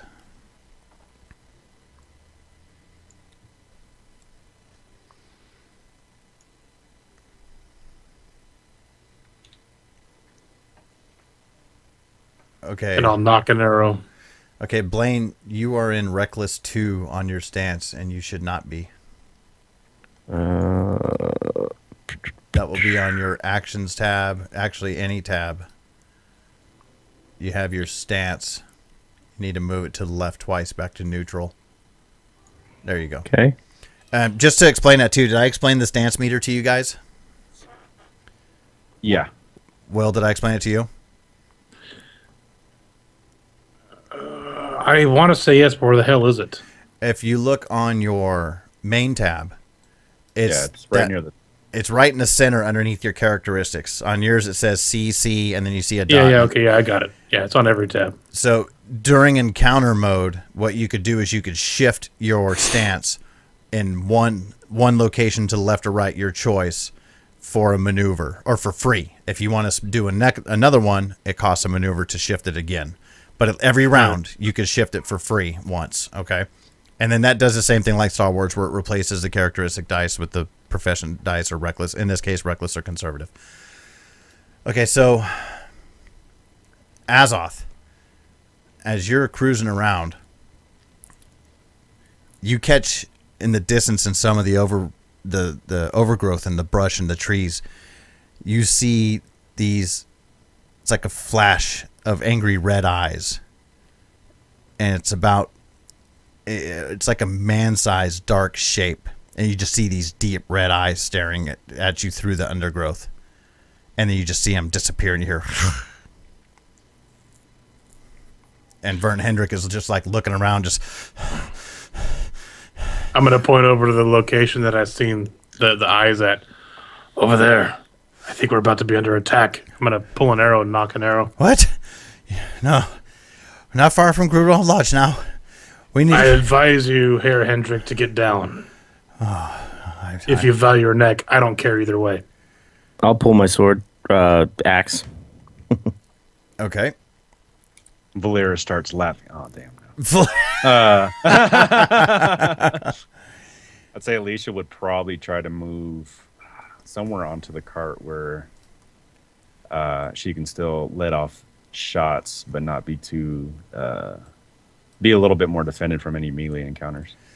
Okay, so as you guys are cruising through, being heavily observant, and you see Herr Hendrik, when you tell him that he should get down, he's actually like, he's got his hand on the armrest of the buckboard, and he's in like a half standing position, and you see his other hand sitting on the hilt of his dagger, and he's looking around. You start to roll over the top of this road, and it starts to actually go on a downward slope.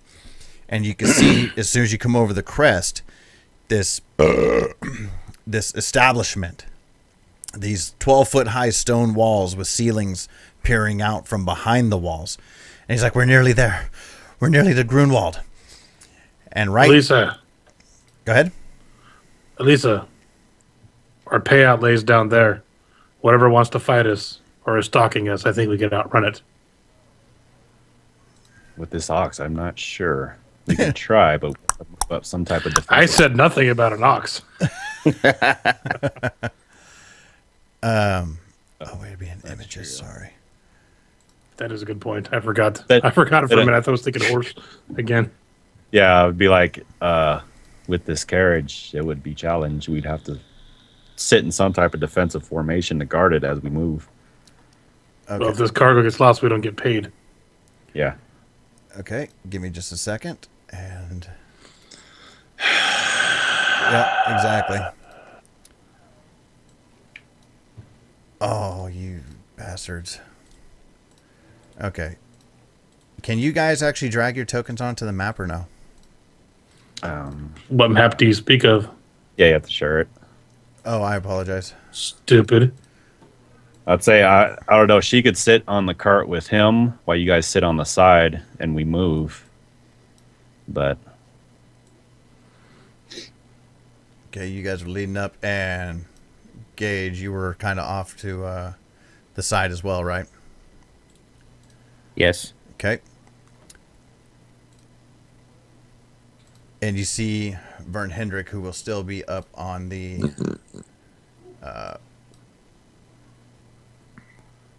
buckboard. We'll put him out there. We're not gonna. You guys are definitely not surprised because you've seen them coming. You see from out of the bushes, you hear just this loud. I mean, think of a bull just letting out this incredible yell, and you see these things come rushing out from the brush. Minotaurs? They're beastmen. They actually have they're close to minotaurs, but they're absolutely distorted, completely been altered by chaos. Son of a bitch. I'll charge them. Okay, hold on. We're going to go into Can you put their initiative. tokens out there? Yeah. Let's see. This one's charging in from the side. These two are. And there's going to be another one. Two more that come rushing in from over here. And you see Vern Hendrick just absolutely out of his mind right now.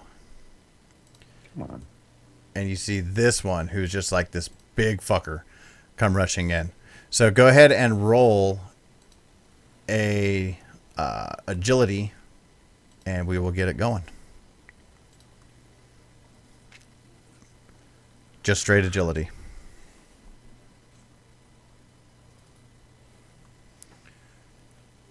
Oh, and I roll at Dice Tower. You got me focused on that now. So we go 2, 2. Okay.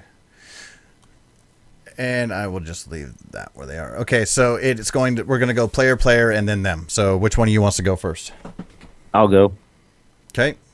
I'll charge the big guy.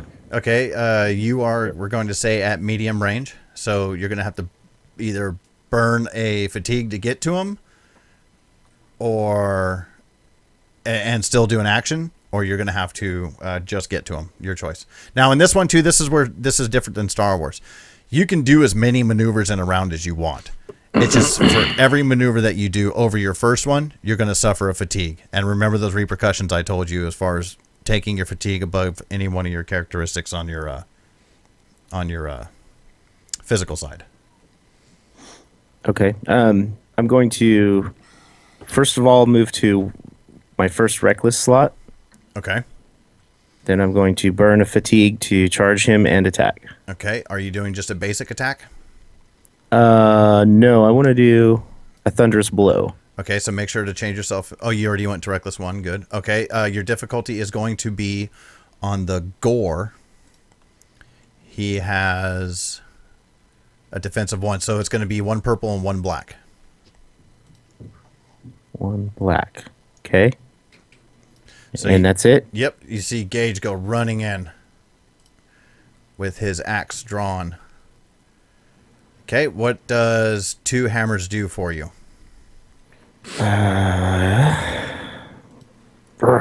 2 hammers is... On your reckless side. You hit for critical damage.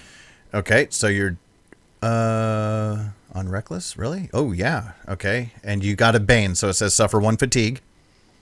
Okay. So you hit for critical damage. So what's your damage? Your damage is going to be your weapon damage plus your strength. Okay, so that'd be combat, right? Yep. Damage is 5, or do I roll it? Nope, it's just 5 plus your strength. So you did 10. Okay. And one of those is critical. 3? Wow. No, your strength is 5, and your weapon does 5, right? Yeah, but it has a critical slot by the axe. That's why I was asking. That works like in Star Wars if you get 3 advantage or whatever. But in this one, if you get 3 boons, you can naturally trigger. Okay, so 10. Wow. And one of those is critical. Let's see what the critical does to him. Aggravated wound. Okay, so you rushed in. And you just laced him right through and completely ripped his arm clean off. And it lets out this bellowing cry. And again, it just sounds like a bull just pissed, snorting. And you just see these deep red, angry eyes staring at you from well above your height. Okay, next up, who would like to go? Azoth. Okay. I'm going to do called shot on... can I target? No. Really. Do you want to shift your stance at all? What do you mean by that? Go to conservative or reckless. I'm going reckless. Okay, so shift it over 1. There you go. And a called shot.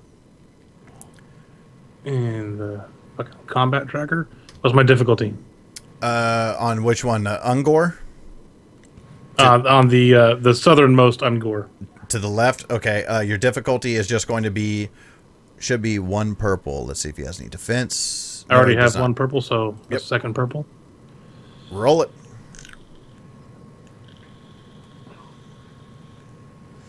Ooh, you got a Chaos Star. Does it call out anything for the Chaos Star? I drop my weapon. Okay. So let me read it to you here. Let's see. Called shot.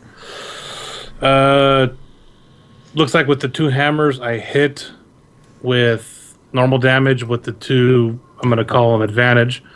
You ignore the target's armor soak value. Oh, and shit, with the nice. Chaos Star, I drop my weapon. Okay, so your damage is going to be your weapon damage plus your agility.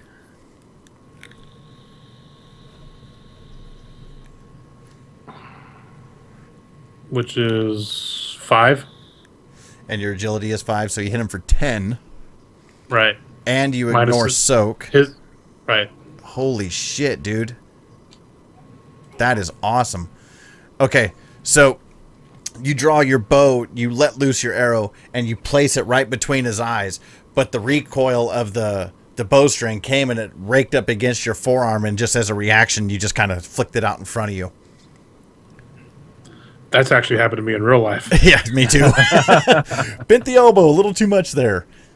Okay, so you just totally pierced him in the head, and it went down. Okay, did you want to move at all? I'm going to pull out my longsword. And... Okay. If you want to move after that, it's going to be a fatigue. No, I'll stand ready. Okay, so then we are now at Alicia. And I'm going to go pee. Okay. I don't want to change stance. I can do prepare maneuver, then fire, right? Yeah, maneuver and an unlimited, theoretically, number of maneuvers and an action. Okay. I'll do prepare and then sniper shot on, I say the last guy to the left, so the upper left guy. Oh, wait, hold on. You have recharges on your other ones for some reason. Okay, go ahead. And your difficulty is also just going to be 1 purple. Well, you have to go into either conservative or reckless because your action card is going to give you results for either conservative or reckless. Aren't I in conservative? No, you're in neutral right now. Oh, well then I'd go conservative. Okay. So go ahead. And you said 1 purple? 1 purple is the difficulty, yes. Okay, there we go.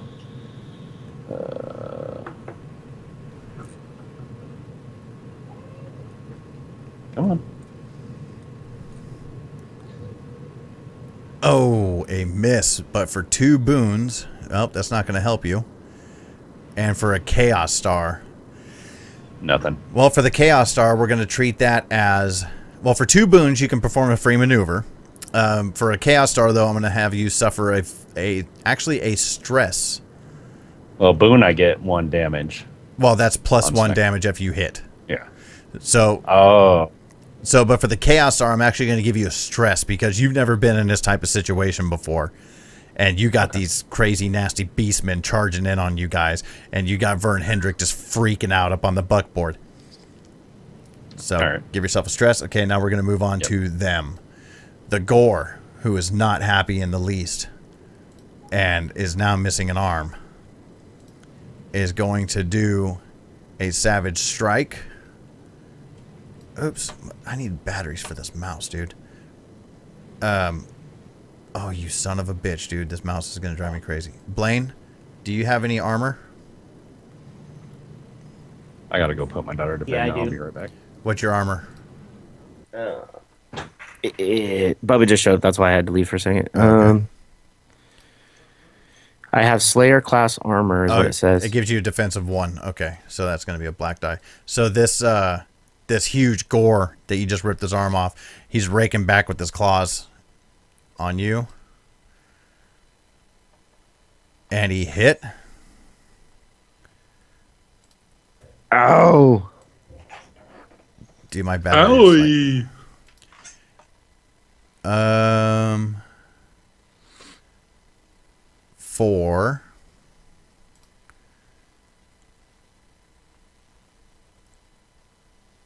That's it. Wow, only 4 damage.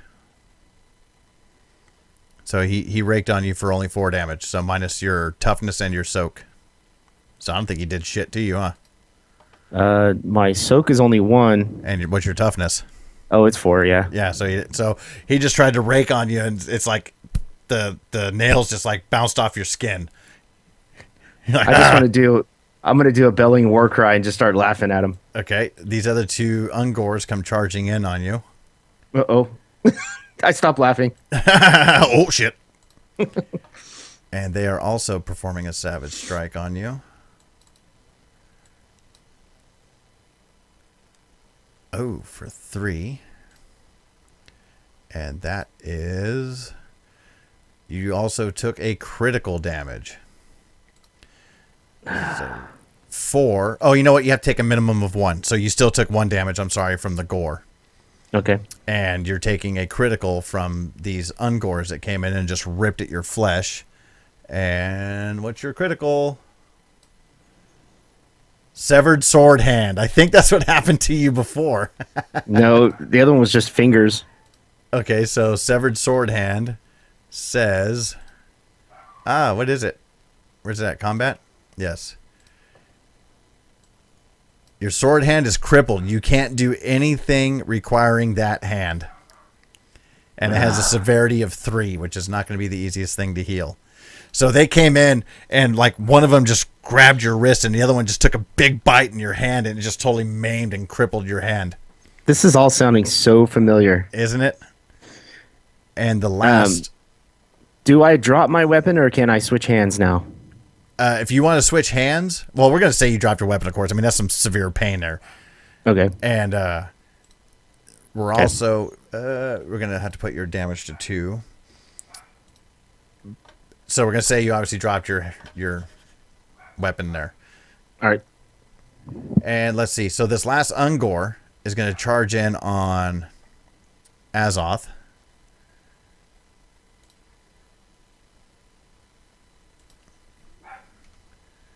Stupid dog. Doing the same thing. Azoth, I don't believe, has any armor of any kind. Nope.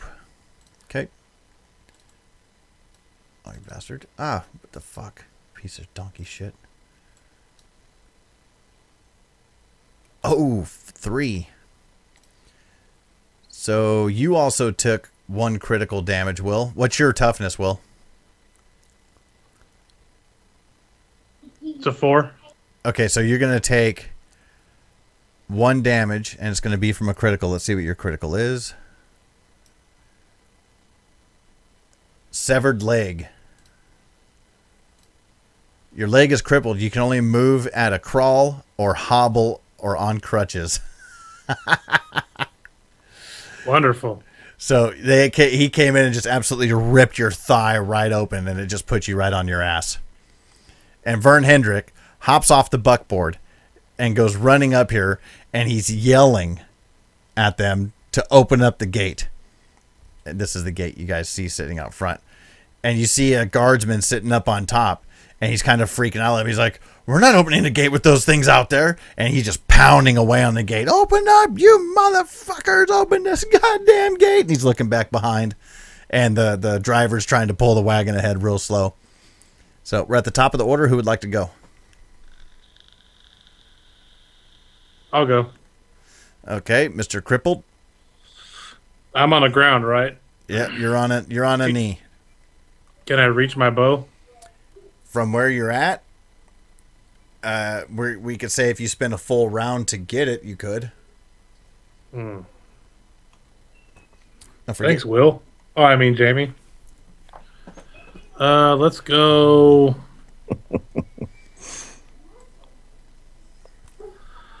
I'm going to slash at him with my longsword then. Okay, we're going to give you a misfortune die for being in a more or less prone position. This game is brutal. Yes. Remember, run is an option in this game. Well, not for me right now. It's not. Crawl is an option in this game. Okay, you got him. So, I rolled that in a dice tower, didn't I? Yeah, but you were not in a stance either.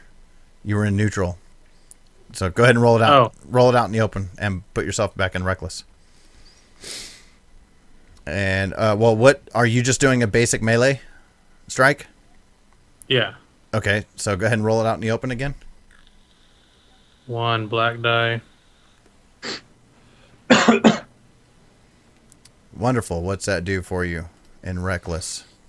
That says you hit for normal damage. Okay, that's it. You're going to hit for normal damage. So what's your weapon damage plus your strength? Strength is a 3. Weapon damage is 5. So 5, 6, 7, 8. Okay, so Azoth is down on a knee, and he's got his left hand placed on the ground, just in absolute pain. Blood is just spewing out all around his knee on the ground. You reach back and grab your sword, and you just thrust it straight up through his groin, and you actually see the tip of the sword pop out just below his rib cage, and the whole weight of the Ungor falls over on top of you. Okay. But then it rolls off. You're not trapped or anything. So now, not only do you have your own blood and gore from your leg, you have the Ungor's just nasty shit all over you. Okay, who would like to... Oh, sorry about that. Okay, who would like to go next? I'll go. Okay, go ahead. So I guess I would fall to the ground, like on my hands and knees, and grab my axe. Grab my good hand, child. With my bad hand. And, not my bad hand, my wounded hand, my bad hand, my offhand. And swing it at the, I guess, the gore. Okay. And now, while you're doing that, don't forget to add a misfortune die because you're using an offhand. I don't know what the actual ruling is on it, but that's what we're going to do for now. Okay. And Azoth, as you're kind of just wincing in pain and roll over, you can see off in the distance, you see 4 more of these Ungors down the road a ways. And you see another big burly gore leading with them. And you start hearing the tribal drums coming from the forest. Just dum, dum, dum. And you hear this. This place is under attack. We better run because it helps the story. I'm still swinging at this fool. Okay. Troll Slayer. I'm going to... what was it, actions? Can I giant feller strike at any time? Read the card and make sure and see what it says. When you play this action, you may add 2 recharge tokens into your active defenses, either in your hand or currently recharging It doesn't say anything about a troll specifically, right? No. There you go. Use it. 2 recharge tokens in any of your active defenses. You don't have any active defenses going on, so you're going to have to pick one, which would be like block or dodge. You're just going to have to add 2 recharge tokens to those. Okay, so...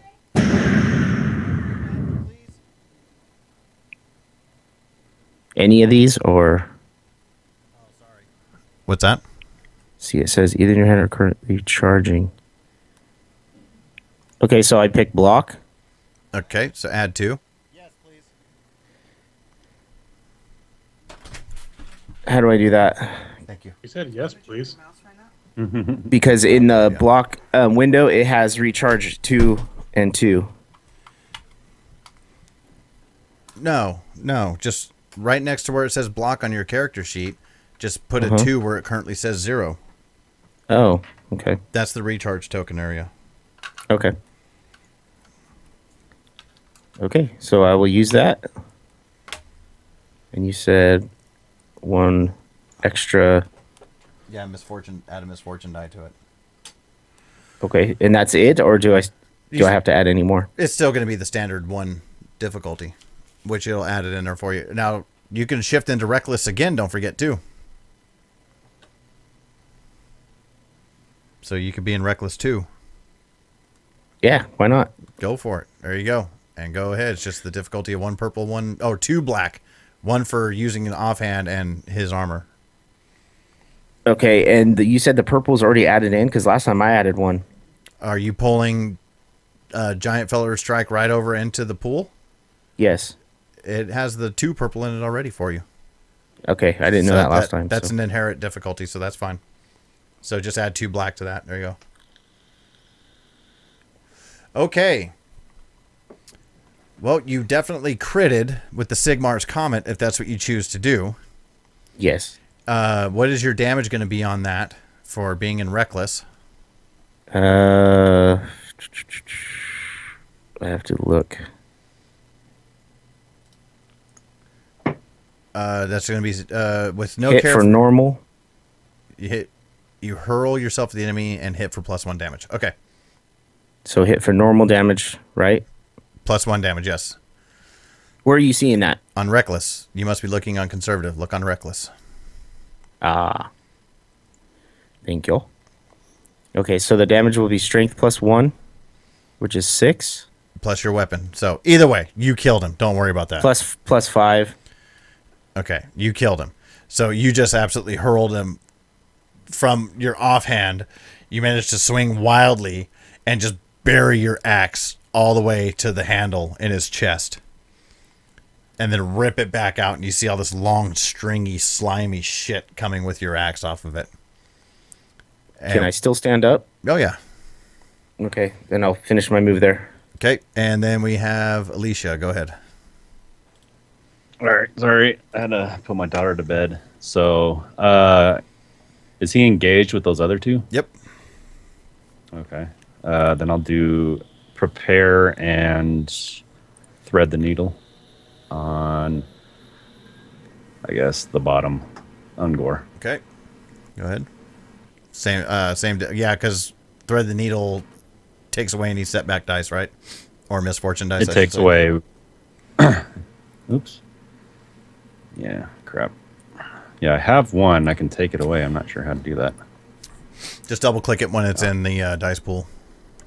Okay. There we go. Okay.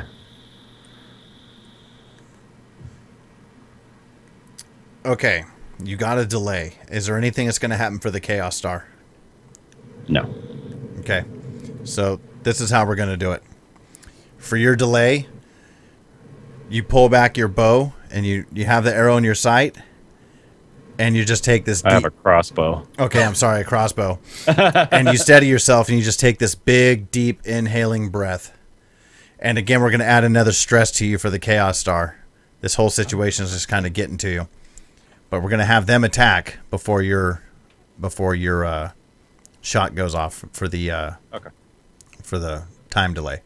Okay, the Ungors are going to take a shot over at Gage again.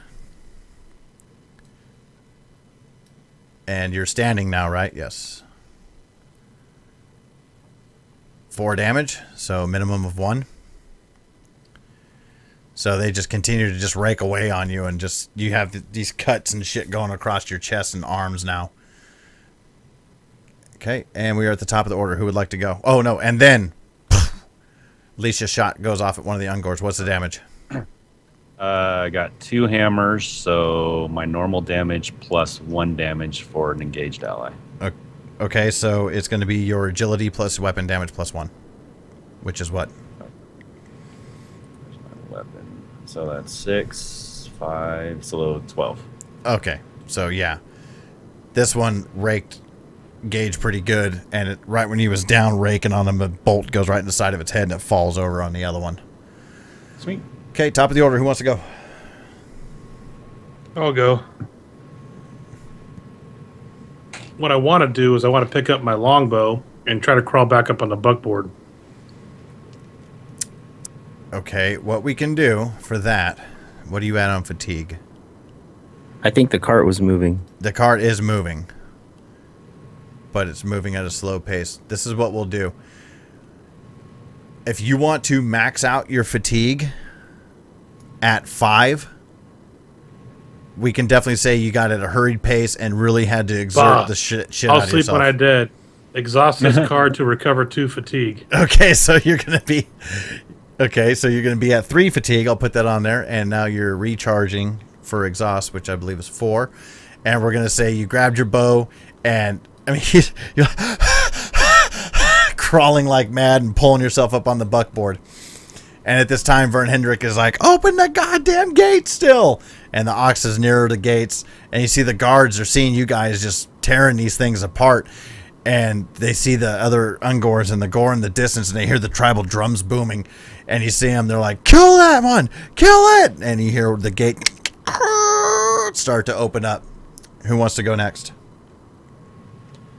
I'll go. Or, shit.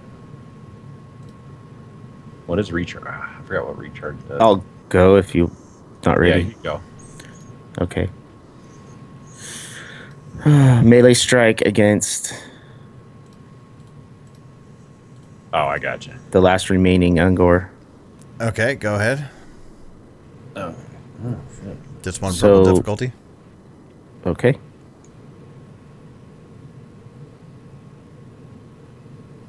So 2 success. Oh, wow. Yeah, that I can already see that's plenty. Are you going to suffer anything for that blood drop? That's the only thing we need to know. Where do I find that at? It'll be on the action. Be on the action? No? Okay. So you go and you slay that one. You just pull your axe out. Oh, you didn't add the other setback die for using your offhand. Roll a black one for me real quick. Okay, blank. So you pull your axe out, and a little bit of this really, really thick, slimy shit sloshes across your face as you pull your axe back. And then you very awkwardly, like throwing a football with the wrong hand, swing your axe through, and you just put it right through the side, and you actually feel your axe stop against its spine. And then you just pull straight towards you and just rip flesh, and you see intestines and all its innards just pour out right in front of you. And a quick glance to your left, you see these other Ungors and this gore just charging in, and you can hear from the forest all around just the and all these drums going and everything.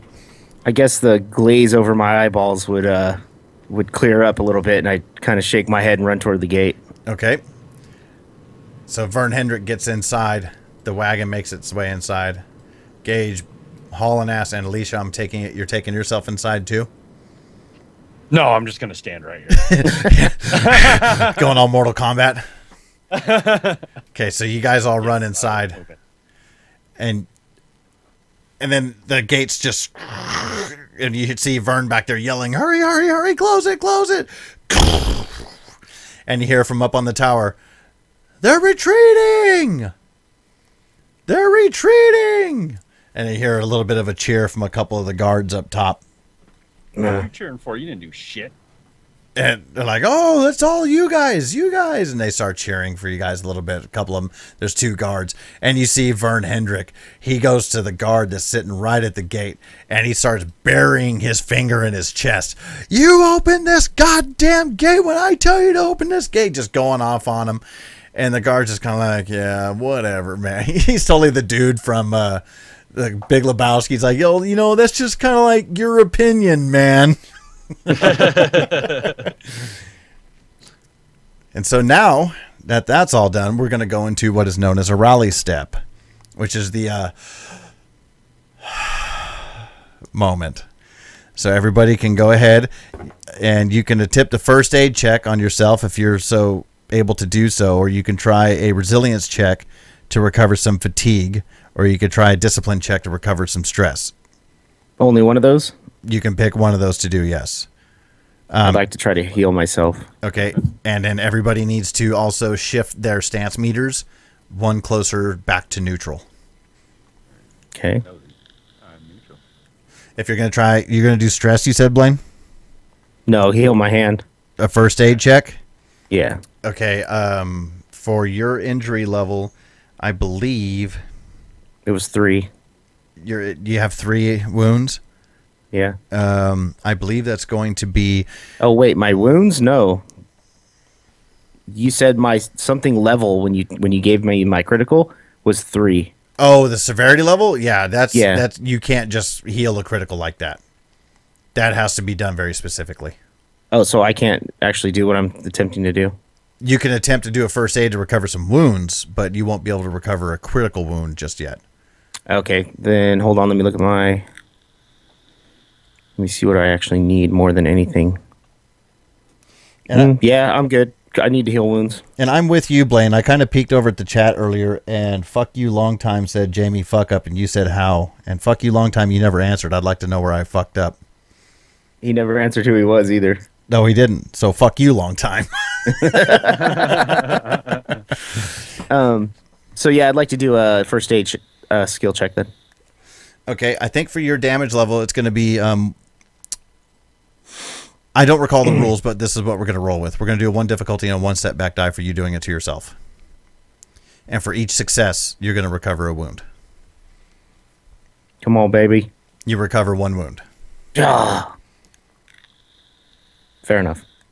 And Frank, did you have anything stress you'd like to recover? Yeah, I'll do the... So it's going to be discipline check. An easy discipline check, so 1 purple. And for each success, you recover a stress. Could you refresh my memory, Jamie, on how the cards worked as far as having my... is that per round on the block? Your recharges? Yeah. Okay, like right now, during a rally step, we're going to treat it as a single round. So I'm going to give you each a end of round actions, and it's going to recover 1 of those recharges for you. All right. Okay? Okay. So that should have also recharged on Will's. Yes, I'll Sleep When I'm Dead is fully recharged now. So, Will, did you want to try to recover more of your fatigue? I only have 1 fatigue right now. Okay, you could try to recover it if you'd like. Yeah, it's a freebie. Might as well try. Yeah, okay. How do I do that? It's a easy resilience check.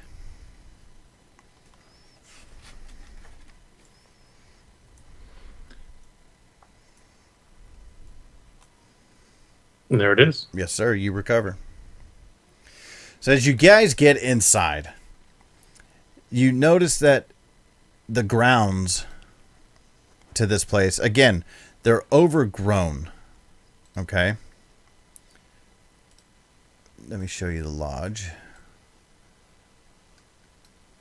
Oh, shit. Give me a second, because I didn't put the mask on this.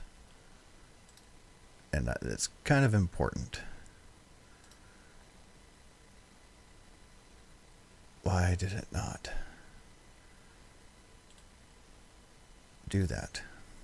Delete mask. Yes. Layers. Enable mask. There we go.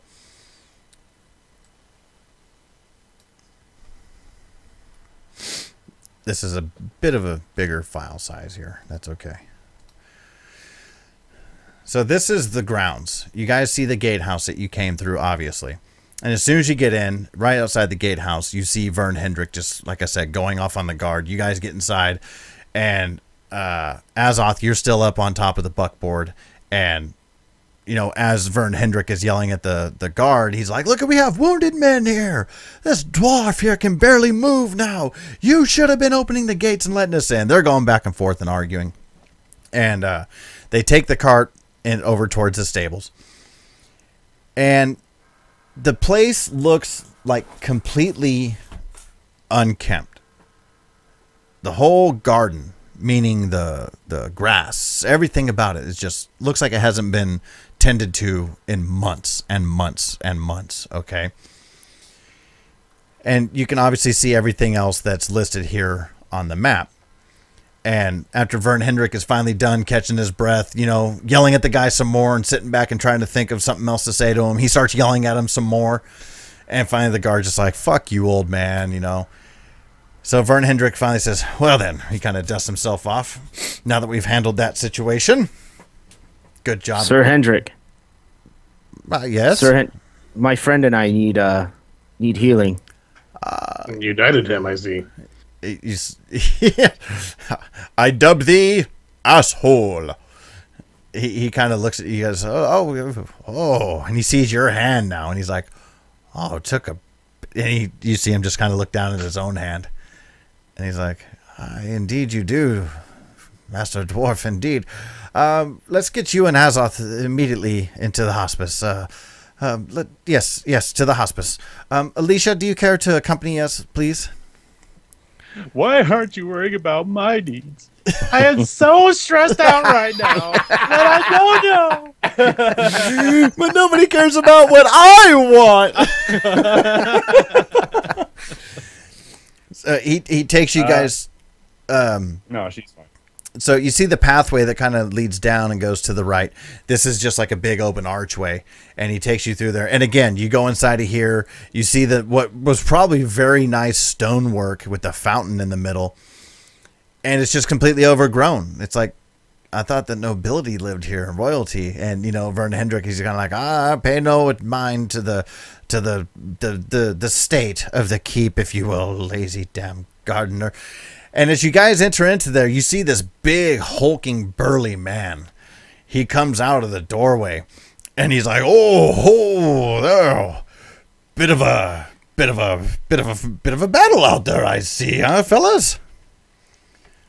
And you see Vern Hendrick. He says, "Oh, my lord," and he bends over and he says, "Bow, you fools! This is Lord Aschaffenburg." I bow. If you can see my camera, I do this. I bow for no man. He barely nodded. I feel like we've reached the same exact point the time we tried this before. Yeah. I bow for no man. Come on, Frank. You know how this type of thing works in Warhammer, dude. Nobility is nobility is nobility. Well, I didn't say I wouldn't give him a hand job, but what's that? Yeah, I should kind of give a half-ass. Yeah. Wow. Definitely a bit of a scruffle out there. Oh my, the dwarves do not look good at all. Pardon my manners. No, I don't. Lord Schaffenburg. Hendrick, right away, get these men up to the... And lady, I apologize, and lady, get them up to the hospice immediately. And... get them taken care of right away. Go, the three of you, please go see Dr. Stefan Seeger immediately. He'll take care of you. And we will catch up after you're bandaged a little bit and make sure all is well. And then we shall, you see him kind of give this look like, and then we shall go ahead and get my belongings moved into the room, no? Yes, thank you, my lord. And indeed, and you see him point the way. And he's dressed completely flamboyant. I mean, he's just got everything typical. You can see the big sliced sleeves on the puffy shoulders and the big long cape with the, what do you call that, where it's real fuzzy and has little black dots in the fuzz and all that stuff. And he's a big man. He's a big hulking bear of a man. So he basically looks like a fool right now. He looks like Bluto in King's robes. Okay. And so Vernon Hendrick's like, oh, right away. And he says, you there, get over here and help the dwarf. And, he to one of the servants, and he comes over there and he helps you. And he takes you into this building that's over here on the right-hand side of the map. And we'll open this up. Okay. And exit mouse mode. The garden shed? No, see the right-hand side of the map now? Let me resync the view for you. Yeah, You see it now, Blaine? Yeah. it's an exposed view of the right part of the middle interior. Exactly. I see it there. So he takes you inside on the main floor and then takes you to the stairs that are all the way to the north. And you come up there, and Azoth, of course, is just in horrible pain. He's needing help from Vern Hendrick and one of the other servants. And he's limping you all the way through this hallway, all the way to the southernmost room. And there's just a blood trail that's happening behind Azoth the whole way. It's almost like he's just dragging his right leg completely, just this limp foot. And you go in there, and as soon as you go in, it's like, what the hell? They've turned this room into like a makeshift hospice, right? And all the large furniture has been shifted up against the walls and things like that. And there's makeshift cots set up on the floor. And there's a large window in the south of the room. And inside you see this younger man. He's kind of short in his mid-20s. He's dressed in these smart city boy clothes. And he looks up at you out of the down to the nose of his glasses. And he's got this, he's got his nice clothes on, but he's got this white apron on. And it's just covered in blood. And he's looking down at the end of his glasses at you guys, and he says, Hendrick? Who are they? And he fills them in. He says, these men need wounds. They have wounded another beastman attack and this and that. And you see this lady in like her mid-40s standing back there. And as she kind of looks somewhat in your direction, she's like, what happened? Who are they? You can tell immediately she's just blind. Sawbones. Oh, no. She's blind? You can tell immediately she's blind because she can't even find the exact direction you guys are standing in. And you see a couple of guys who look like they're obviously soldiers or guards that are laying in these cots. And you see this dwarf who's laid out by himself kind of in the back, and he's just grumbling stuff to himself. And as soon as you walk in, you hear him say, what a pretty flower. To sleep now, sleep. And Conan. yes, my lord. And you hear the lady, she says, poor Corden. Oh, my. And she can't even, look at the right direction of where he's at and everything. He says, yes, obviously, you've definitely taken a few wounds here, gentlemen. Drop your belongings at the doorway, and let's have a look then. And he looks at Alicia, and he's like, you seem unscathed, milady. Yes, these are just my party. So I'm here with them. I see. Yes. And he walks up to Azoth, and they kind of set you down on the ground, and you probably, just eyes. The fucking what's the knee? Aye, indeed, yes. And he takes his wrist and pushes up his glasses. He still leaves a little bit of blood on the bridge of his nose when he does that, and he says, Well, then, you don't look good at all there, sir. Oh, a doctor are ye? Indeed I am. It took you that much to realize that I don't look good, does it? And I imagine my skin is like pale white and I'm sweating. Nerds! It's Bubba. Oh, great. Yeah, don't let him fuck up a live stream, Blaine. Warn him. Why would I? Warn him. We're doing a live stream, so. Oh, I don't care. I know you don't. Nerd! Okay, I'm rolling off screen. That's my brother. That's Bubba. Okay, so Azoth, you see the doctor go down a little bit, and he's just like, indeed. And all right, I will. He I'll see you tomorrow. seems like he just doesn't give a shit about how he's treating your leg, okay? And he's just wrapping it up and wrapping it up. And we're going to say he got rid of the critical injury, but you're still going to have a few wounds, okay? Are you there? What about? You're muted. I was only showing. Oh, you're going to maintain your wound then. I'm sorry. I only have one wound. Yeah, you're going to have your wound still, but he got rid of the critical injury, okay? So we're just going to give you a setback die for now on anything for, let's just say, a couple of days game time or whatever for any physical activities like that. I have one wound with no critical. Why would that give me a setback die? Because the reality of it is your critical wound should not be all the way gone. I just don't want you to be stuck with something that only allows you to crawl for the remainder of the adventure. Okay. I figure a setback die to physical activity is more than fair. What about my hand, Doctor? It says, and the whole time he's just prodding at Azoz's wound. Looks like you let an M80 go off in your hand.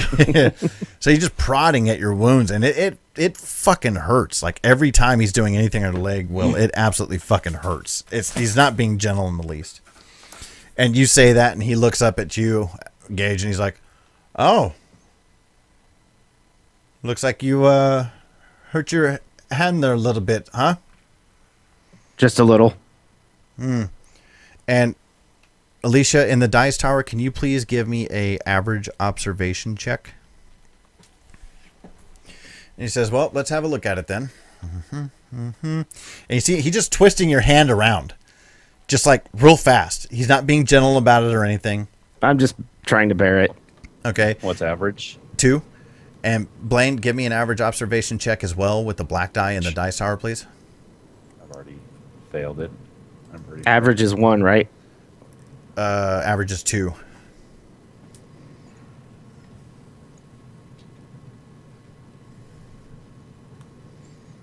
So 2 purple, 1 black. Okay, so as he's sitting there wrenching around on your hand, Gage, you catch this whiff of like just ripe vegetation coming off of him. It just something about it smells odd. Like this is not the scent of a normal man here. It almost smells like mossy and dirty. You know what I mean? Mm-hmm. And so while he's doing, he's just twisting around your hand. As he's twisting it around, looking at his glasses are slowly sliding down. He stops for a minute, pushes it up with his wrist, and he's like, "Ah, yeah, there it is." And let me give a roll here. Off camera. Okay. And he kind of pulls your hand and yanks the pinky to the side at the same time, and it hurts like a son of a bitch for a second, but it felt like everything just popped back into place. Okay. So we're going to go ahead and get rid of your critical injury. All right. And we're going to keep your wounds at 2 as well. Okay. He says, "Now then, if there's nothing else, please leave my hospice immediately." What happened here? What's wrong with the dwarf? And you just see him turn around and look at you again. He says, "If there be nothing else, please leave the hospice immediately. I have work to do." And you also, I forgot to mention, the whole time, or I shouldn't say I forgot to mention, you see this guy, as he's sitting there working on you guys, he comes walking in through the door from behind you. And you see him, he's got his hands kind of one on top of the other, clutched underneath his chin like this. Just a total dolt. Mr. Burns? Yes, Smithers. But when he walks in, he's just this big, tall, lanky, dirty guy. And he just got his thumbs interlaced with one hand on top of the other, right underneath his chin. He's just like, and he's just like observing him working on you guys. It's just, And Hendrik is like, "Aren't you supposed to be out tending to the damn gardens?" Hang on, I'd like to address this. Okay. What the fuck are you looking at, you old miser? Why don't you make a painting? It'll last longer. He just, and Vern is and just what the yelling. fuck is so funny? He's, yeah, yes, and Dr. Stefan Seeger says, now, Bertolt, you just go back over there and hang out for a moment. And then you hear it come from the dwarf again. "The eye sees all. The eye sees all." And Bertolt just walks over to him, and he's just looking over at him. He just, and then you see Bertolt walk over to the soldiers that are unconscious, laid out right now. He's just staring at him. And Vern again says, "Bertolt, for the love of Sigmar, tend to the gardens." And he Go ahead. I'm gonna try to. I'll role play this. Don't worry. I'm gonna get out of bed like I'm gonna go rush him and hit him, and I just fall on my face because my knee's still wounded. And Bertolt, he doesn't even flinch. He just thud, and he just and he just kind of walks back around. He stands next to Dr. Seeger, and he's like, And the blind lady, you see her put her hands out in front of her, and she comes up and she touches Alicia on the shoulder. She comes to you first, and she says, she touches your face. She says, "My dear, we should leave immediately. You and your friends. I believe I heard 2 others. We should leave immediately." Yes, I think you're right. I'll start to kind of work over and talk with Gage and be like, something is not right here. We should go. I'm gonna help Azoth. I could do it myself. It'll cost you 1 shilling to help me. No, you cannot give yourself a blowjob now. It's time to go. I'll get up and I want to collect my weapons on the way out. Yeah, obviously. Okay, and so the lady, she throws her arm through Alicia's arm, and she says, "Come, please, quickly, lead the way." And you get out to the hallway. She says, "Sister Sonia, in service of Sigmar. Oh, no, sorry, in service of Shalia. It is a pleasure. As you could tell, I would say a pleasure to see you, but this is just not the case." And she says, "What are you doing here?" Say, "Oh, thank you, but we were hired for a job, and you hear Vern Hendrick pipe up, "These are the movers, Sonia. These are the movers. Got hired by Aschaffenburg. Yes, indeed, we should go meet the Lord Aschaffenburg immediately, Alicia." Shut up, Vern. She would. And she shoots you a look, Azoth. Vern shoots you a look, Azoth, and he just gives that look like, "You're supposed to be putting on a ruse." All he said was they were hired to help move. Yeah, okay. Azoth the drunk. You shut up. Yeah, no more Alicia talking would out at the GM. talk to the nurse and be like, "We're running this game."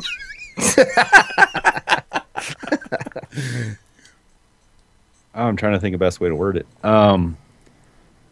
Alicia's going to try to stay with the nurse. She knows something's wrong and she wants to find answers. She's going to be like, "Oh, yes. Take the dwarves." With the second person and third person shouldn't do first person, Frank. I'm going to. I'm talking. I'm going to mute me real quick. I'm thinking things out, jackass. Face. Yeah, I almost spit beer all over my books and everything. I'm just going to try to just say, the dwarves will follow you. I will escort the sister here to her room and then join you momentarily. Okay, so I'll agree. I actually do trust Alicia, so. Vern says, "Right away, Master Dwarves, follow me. Alicia, please do not be long. We do not want to keep Lord Aschaffenburg waiting. He will," and he looks back behind, and you guys see Bertolt standing out in the hallway. Same posture, just kind of staring down and rocking back and forth as he's standing. He looks back and says, "Oh, yes, Lord Aschaffenburg will want his belongings put into the manor house immediately. Let's go." Say, "Oh, I will not dally." Okay, so Vern's going to take the dwarves and head back across the courtyard over towards the manor house. And she says, Sister Sonia looks. Hey, she's halfway like, or I'm halfway like her. She kind of leans over in your direction and she's like, "Do tell, my dear. I have yet to learn your name." Said, "My name is Alicia." "Alicia, it's a pleasure. What exactly are you doing at Grunwald Lodge?" So we were hired for a job to unload some material from, I forgot the name of it already, from Uberstrike. Uberstrike. Uberstrike. Uberstrike. Oh, it's fucking Scheiße. Yeah, we came here to make a Shizer video. Unfortunately, we got caught in a battle with some beastmen, which is why we had to go to the infirmary. But I have a sense that something is quite off. Could you possibly explain the situation here? Give me a... I don't know if I Roll want to... something. I don't want to say charm because you're trying to be trusting. Right. I think we're just going to have to go ahead and let's call it fellowship. Just a straight fellowship roll at an average difficulty of 2 purple. And do it in the dice tower. Fellowship. You should be able to just drag your fellowship score down into the box. Faster. Okay. Fellowship. There. With 2 perp. God. Please don't fail. It's going to fail. I know it's going to fail. She kind of kneels down to you and she says, "My dear, are we near the end of the hallway yet?" And you guys are I'll say yeah. We yeah. started walking, so I'd probably be like, yes, yes. And she says, "Is that foul man Bertolt anywhere nearby? I do not trust him." I guess I could look around. You kind of peer back, and let's say you went around the corner to where like that bearskin rug is, and if you wanted to peer back down the hallway, you would still see Bertolt standing in the same position, right outside the door, staring down the hallway. It's almost as if he were to look at you, it's almost as if he was staring through you. Okay. So he's far down the hallway, though. He's not right next to us. Yeah, he never left the position of the end of the hallway. I'll say no. He's far down the hallway. She says, "I do not trust that man. And Dr. Seeger, from anything I can imagine, he's supposed to be Bob Seeger. He's a well-trained physician from everything that we've been told, but it just seems so odd to me that those soldiers are still laid up after a week. I don't understand it. And poor Corden, the dwarf, I think you may have heard some of the ramblings that may have happened back there in the hospice. He has just not been right in some time. And I'm not exactly sure what happened to Corden. He was a wonderful smith. He and I were actually friends at one point, and it just seems as if he's not been himself." Yes, I heard his ramblings. How long ago did all this start? Did it seem like it happened at the same time, or? This place seems as if it was been odd for a while now. I can't say exactly. I've been here for some time myself. I mean, fortunately, Sigmar's blessings, I still have air in my lungs, but I've lost my sight. I can only go off of things that I hear from around, but there's just something that's not right about everything that's going on.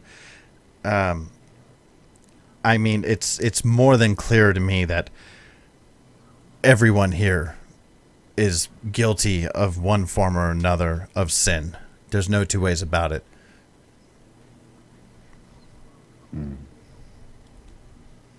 And now, my dear, and she reaches over to your arm, who's crossed through hers, and she pats you on the forearm. She says, "We must not keep you waiting for Lord Aschaffenburg. You have business to attend to." No, yes, thank you. I hope I hope Sigmar blesses you. I'll kind of start to head back now. She's like, "You too, motherfucker." Okay, so she says, "I will gladly walk with you to the courtyard, and from there I will make my way out to the shrine, and I will say a prayer." And so you guys, you kind of half hurry and catch up to the slow trotting or the slow walking dwarves there. Azoth still he's got a limp going on over there now. Might even need a cane. And the doors open up to the main hall, and it's when you open the doors, it's just this huge room, and it's dominated by this huge great oak dining table, and it's just surrounded by at least 20 wooden chairs, and there's just all kinds of candlesticks are all over the tables, and you see all kinds of decorations everywhere, and a giant fireplace at the end. And you see Lord of Schaffenburg coming down a stairwell that's up at the back, and he says, "Ah, there they are, my movers. Indeed, you finally made it." And we are actually going to go ahead and call it there. All right. Let's wrap this up. I was so ready to move something. Let's go ahead and get over and wrap it up. What now? What now? Let me tell you what now. Okay, that does it for episode 58, our first session of Warhammer. Well, Blaine, you seem like you were over there taking notes, and I don't know. How'd you enjoying that first session of Warhammer there, Blaine? You're muted, stupid. Yeah, I'm enjoying it. I've been wanting to get back into the system for a while. So now, you did get to play this before, of course. Was it just like, yep, I've already done this, or was it kind of did it breathe new life back into it? Like, oh, put on that old shoe. It was kind of like one of the situations where, man, well, you know my memory, so it was like, I can't remember what these dice rolls mean. But after a couple dice rolls, I got right back into it, and I started remembering the time I lost my hand the last time we played. Yeah, that was funny. The first time we played it, you got fucked up on your hand, too. And believe it or not, you took that away from me. That was part of my character. What happened last time was I did the same maneuver. I got the critical on the hand, and I had to actually... The doctor didn't help me at all, and I actually had to have my hand wrapped around my axe handle, and I figured I'd just let it heal that way. So that was kind of a Warhammer-esque thing that happened to my character last time. This time you let it heal, so that's cool, but kind of took that away from me. Yeah, well, especially like I said with wills, I mean, that's a pretty severe fucking critical that he's going to now have to crawl everywhere. Like, well, I'll have to look up the healing critical rules again on it, but I definitely, I don't know. I enjoyed it, man. It felt good to get back into this scenario. Mm-hmm. I'm loving it already again. So I got a big smile on my face. I can't wait to play the next session. What did you think of the first one there, Frank? It's pretty cool so far. I can't wait to dive into this one further. Will, what about you? I like the character. Fuck it. You buying? Cheap bastard. This guy will not spend a coin on anything if he could avoid it. Yeah. Hey, it's hard to come by. I don't blame him. Yeah. I enjoyed it, man. I thought it was really cool. So, I think that's going to wrap up the first one. Hopefully, thank you everybody for joining us tonight. I didn't really get to chat with anybody tonight. I apologize for that. Thank you for joining us live. If you're listening to this on a podcast or on YouTube, make sure to check us on the Google Plus page for when we will be doing this live. Join us on Twitch. Get in on the chat. Join us for the shit talk. We have a lot of fun doing so. I saw Blaine and Will were pretty active in chat tonight, it looked like. I was trying. So what we got coming up, we have on February 8th, we will continue Warhammer, and on February 16th, we will continue Warhammer again. And I think that's pretty much it. Blaine, can you give out the contact info one last time? Yes, I can. You can email us at thegatheringofdorks@gmail.com. Follow us on Twitter at TGODorks. And Facebook.com/TGODorks. But of course, everything's transferring to the Google Plus page. So look for us there. And you'll find updates there for when we'll be doing any live streams like this one. And on our Twitch channel, Twitch TV/TGODorks. Also, leave us an iTunes review and check out patreon.com/TGODorks to help support the show. That's right. So with all that said, we will catch you guys on February 8th for more Warhammer. I look forward to it. This is Jaime saying grab some beers, grab some friends, and make it one hell of a game night. This is Blaine saying fuck with your GM every chance you get. Go ahead, Frank. You got anything, Frank? He doesn't. No. Go ahead, Will. CFK forever, LTG, fuck yeah, Counter-Strike. Oh, yeah. Panther's going to destroy the donkeys. Deal with it. There you go. We will catch you guys for episode 59. Goodbye. Goodbye. Wipe the tear, baby dear, from your eye. Though it's hard to part, I know. I'll be tickled to death to go. Don't cry, don't sigh. There's a silver lining in the sky. Bonsoir, old thing, cheerio, chin chin, na poo toodaloo, goodbye.